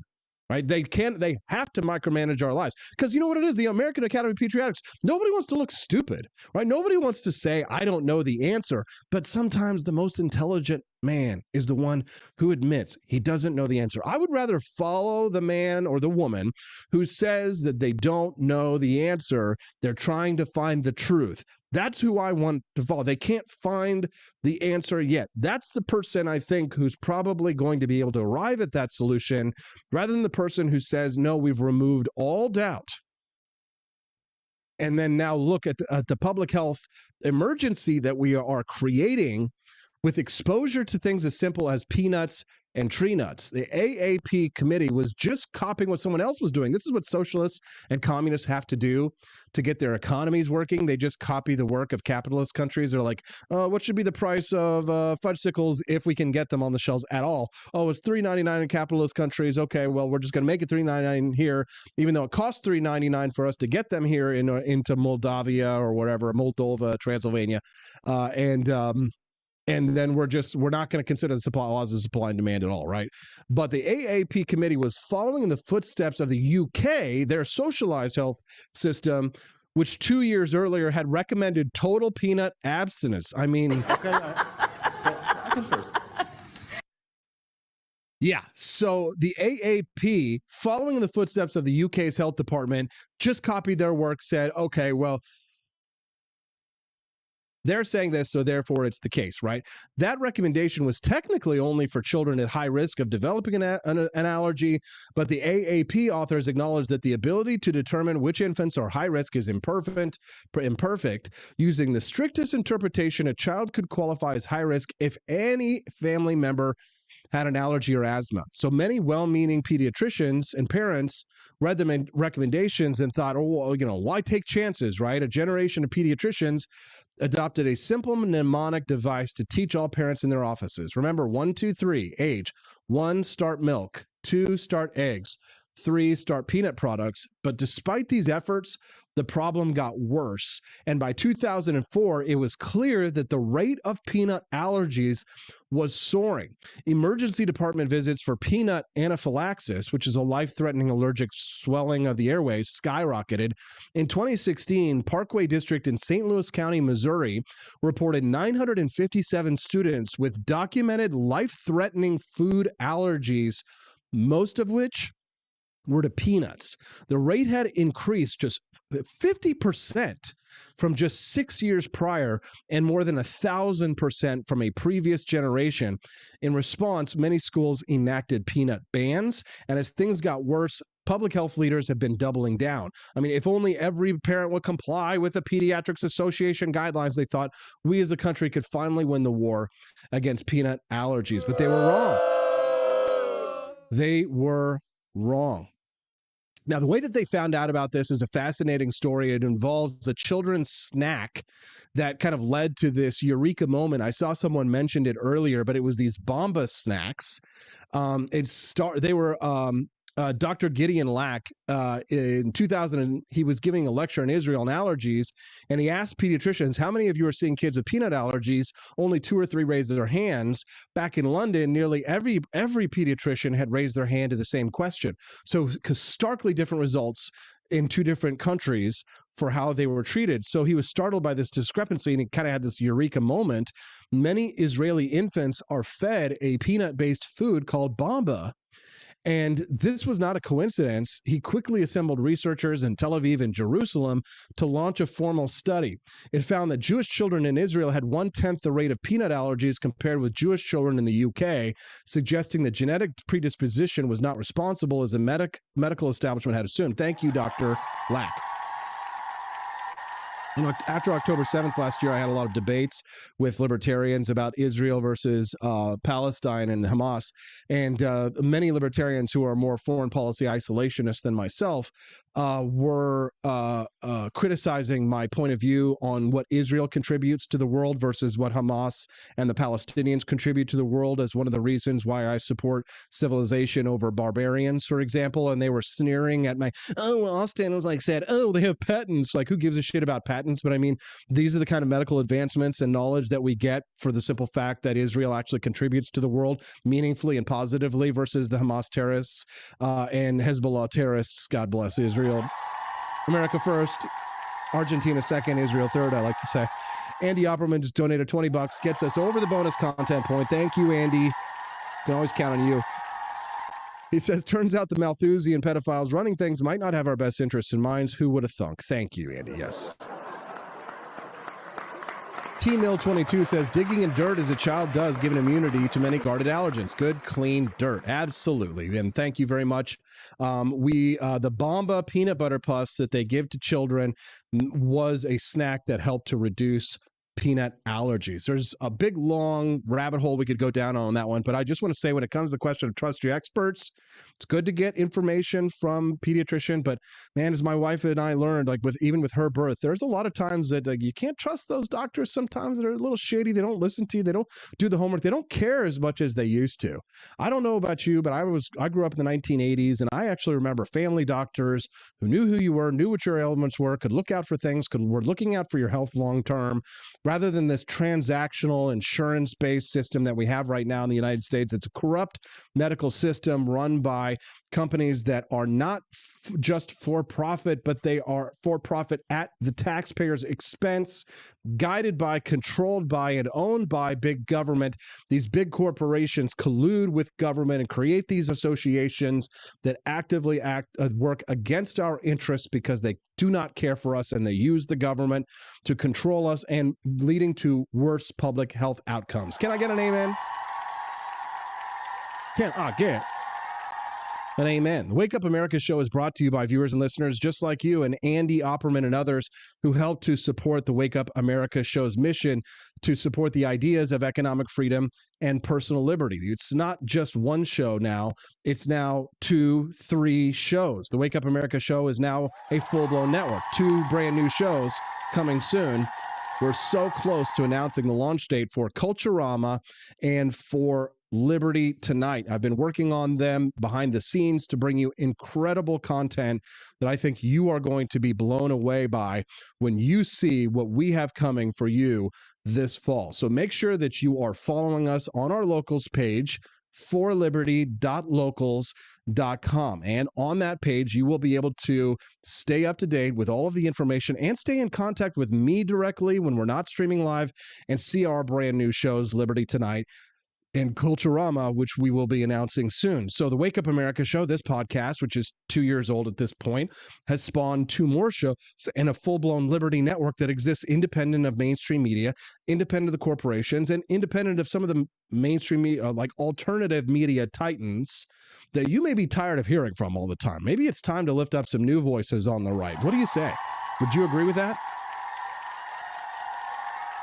When you make financial contributions and you unlock the bonus content as you have this morning, then you are helping to support not only that new content that we're talking about, not only are you supporting the growth of a new Liberty network, new names and new faces, but you're also supporting families of freedom fighters, people who are getting into the trenches every day, like me, waking up at 4:30 a.m. to continue to push for the ideas that are foundational to the American Republic. That's the Wake Up America show's mission. That's my mission. So when you support us financially, it's not just about supporting the ideas of liberty, but you're actually putting actual milk in an actual bottle of a little baby, my Hazel Rose Peterson, born just 2 months ago, a beautiful child who's going to get some peanuts in her formula soon. All right, it's time now before we go for our final segment. Do you guys want me to squeeze it in a little bit of bow to your sensei? What do you guys say? You ready?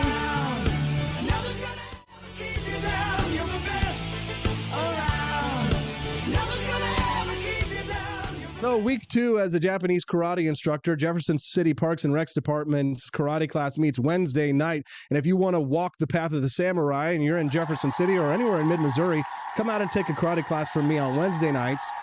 The children's classes are at 5:30, and I teach at 6:30 the adult classes. I am a brand spanking new karate instructor with 20 years of martial arts experience, and that is specifically in Japanese karate.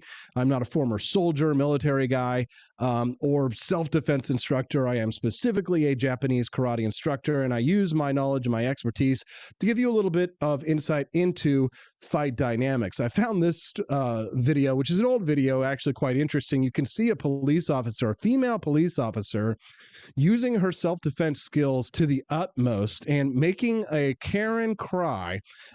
This video, to me, is pretty badass. Let's take a listen and we'll talk about the dynamics here. Here we have a man involved now. We don't know who's in the right or who's in the wrong in this one necessarily. Let's just go with the narrative for now that the police officer is in the right here, and this altercation with a citizen is gone awry. It looks as if they've taken a swing at her, but of course videos can be very misleading. So, and thank you to Amy JS. I don't know. I'm a critical care nurse. She says, I'm neither jaded nor burned out. No blanket statement, please. Okay, you got it.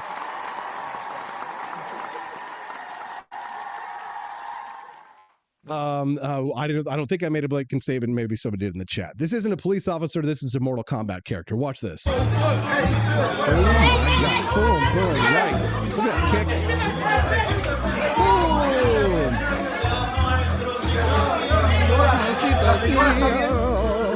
I don't want to get busted for copyrighting this music, so I'll tell you what I'm going to do. I'm going to play this one more time here, and instead of the in our Bow to Your Sensei segment. Bow to your sensei! Instead of playing the music that's on the video, I'm actually going to go ahead and play a different song for Latinos. Here we go.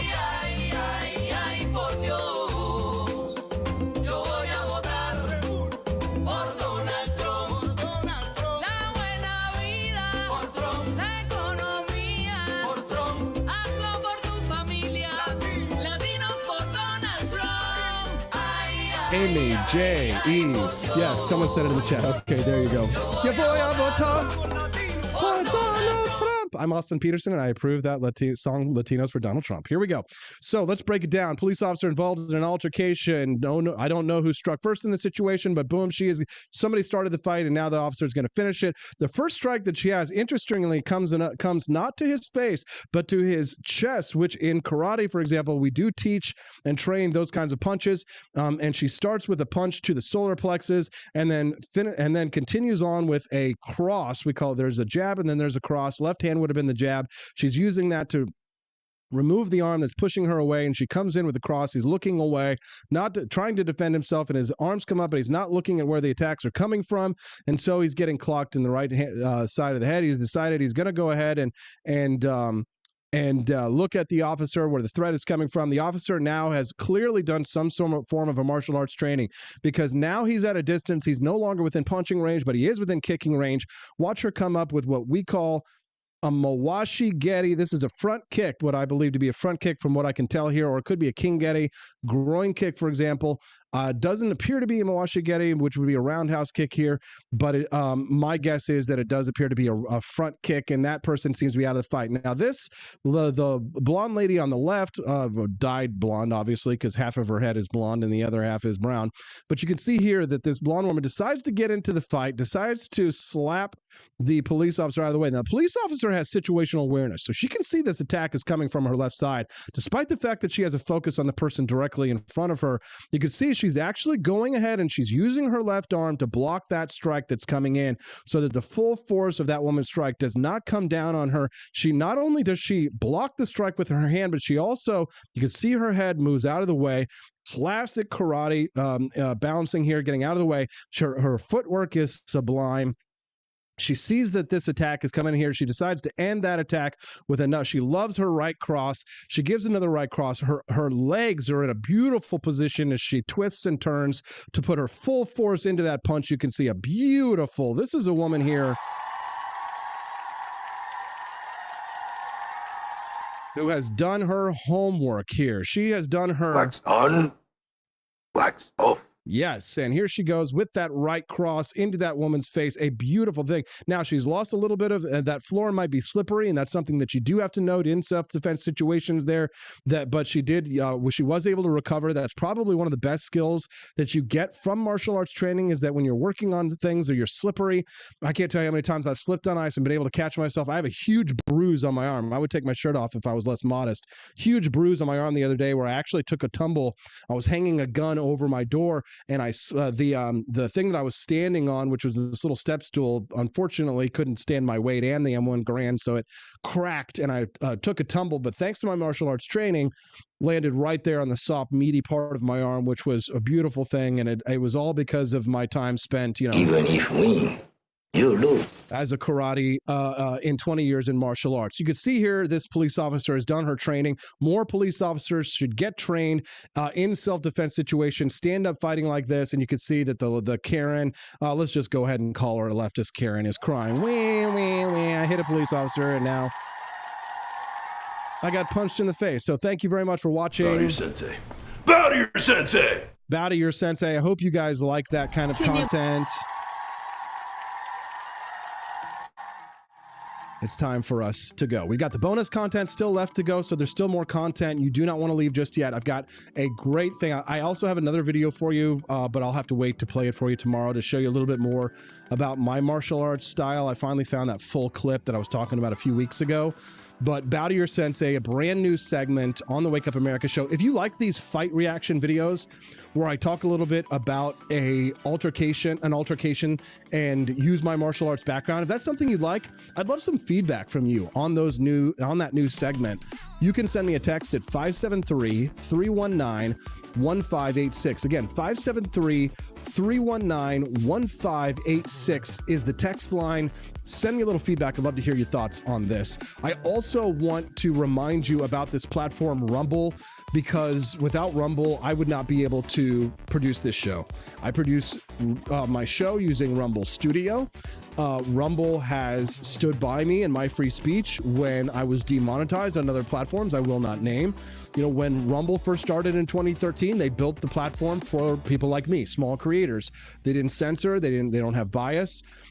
Many platforms censored opinions during COVID. Rumble did not. They held the line.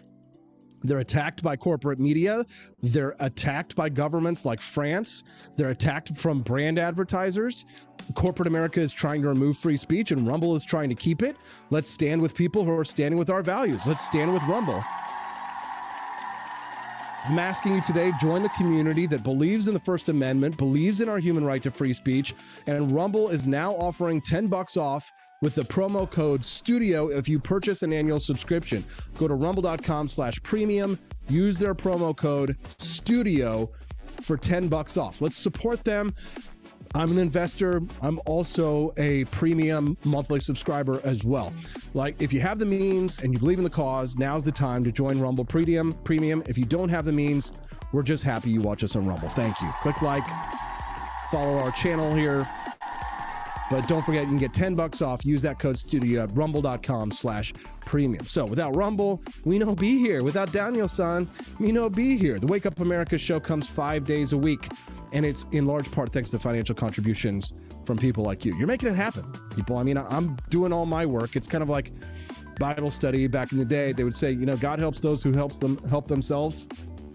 I left, and the net has appeared. The financial freedom to say what I want to say. It's not FU money to some like Mark Cuban or somebody like that has, but you've been able to buttress our efforts here, and enough to where I have extra money left over to give to new shows so that I can lift up more voices that support these ideas and support the next generation of freedom fighters. So thank you for that. Exit through the Grift Shop, number 4, libertyshop.com, 4libertyshop.com. The Grift Shop is full of excellent merchandise for patriotic people just like yourself. Delicious coffee and more. 4libertyshop.com. We'll see you guys here tomorrow. Enjoy the bonus content on the Wake Up America show on the 4 Liberty Network. Bye, guys. Thanks so much.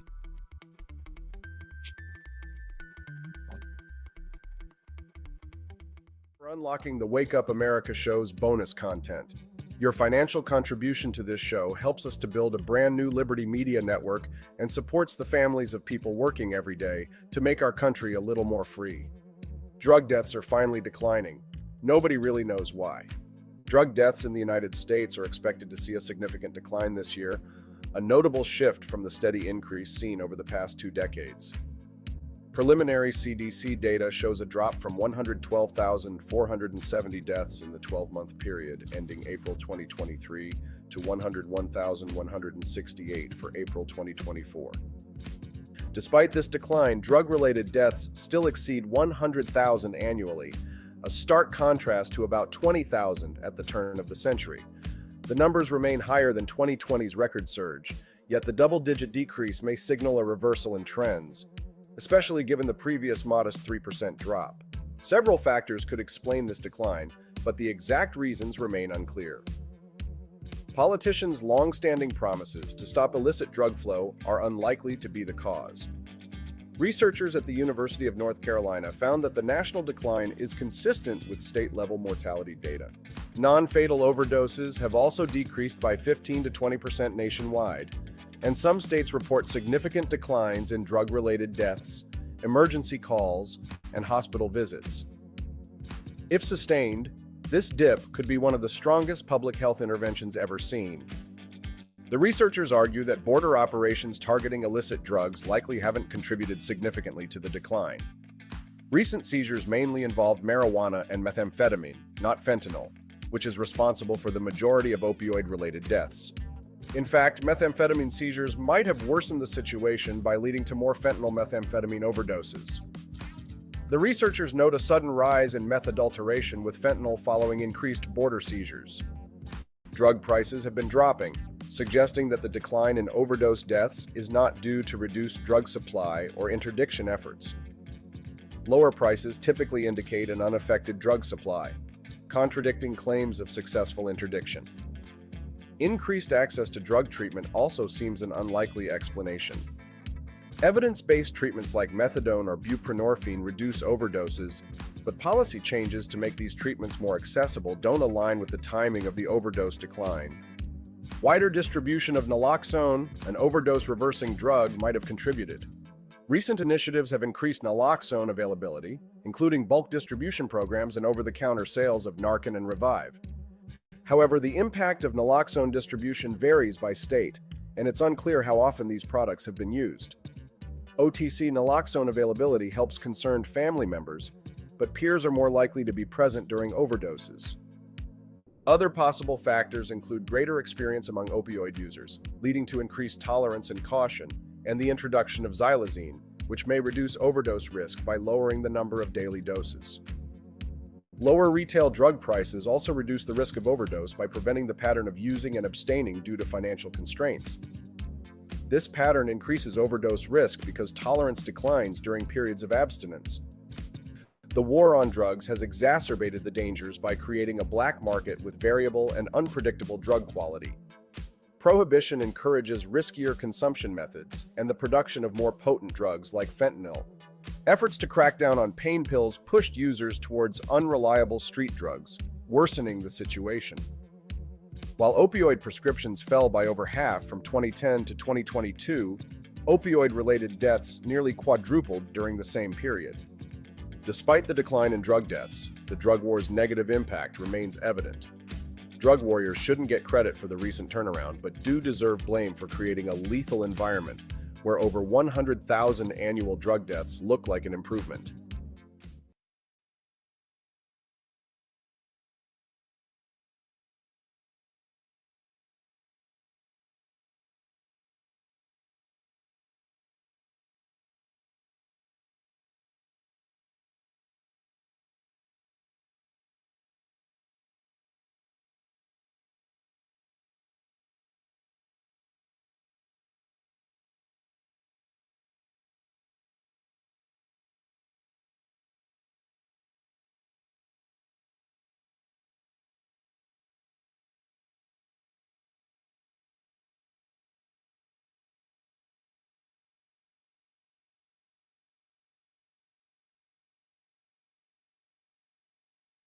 Haunted by high prices and big government? Don't be a ghost of your former self this Halloween. We've got shirts that'll keep the ghouls and the government off your back. Inflation's scarier than any haunted house, but hey, why not turn it into a costume? Or how about our spooky government shirt? Guaranteed to spook anyone who's afraid of too much power. But if you're feeling real edgy, nothing says Halloween like our Michael Myers No Lives Matter shirt. Cause when it comes to big government, we all get slashed. At 4libertyshop.com, we believe in freedom, not fear. So grab your libertarian Halloween gear before the government takes an extra bite out of your wallet. Or your candy. 4libertyshop.com. Let's make Halloween tax-free.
Hello, this is Barack Obama, and let me tell you why Austin Petersen stinks, and you should never pay attention to anything that he has to say.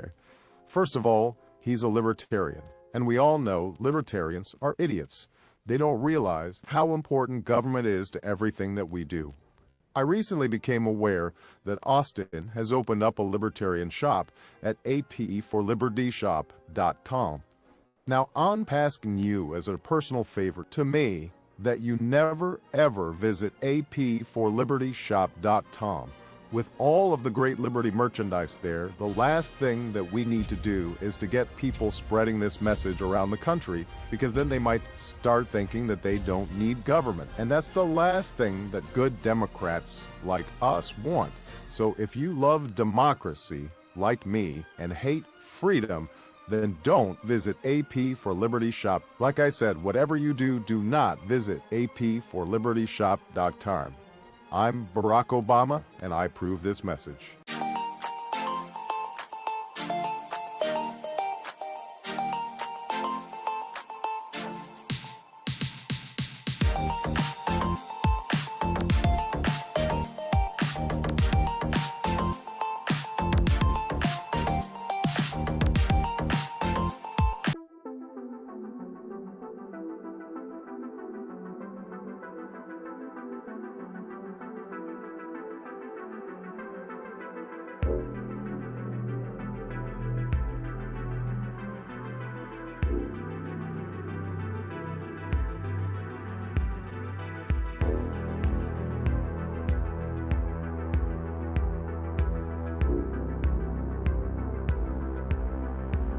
I would remind you that extremism in the defense of liberty is no vice.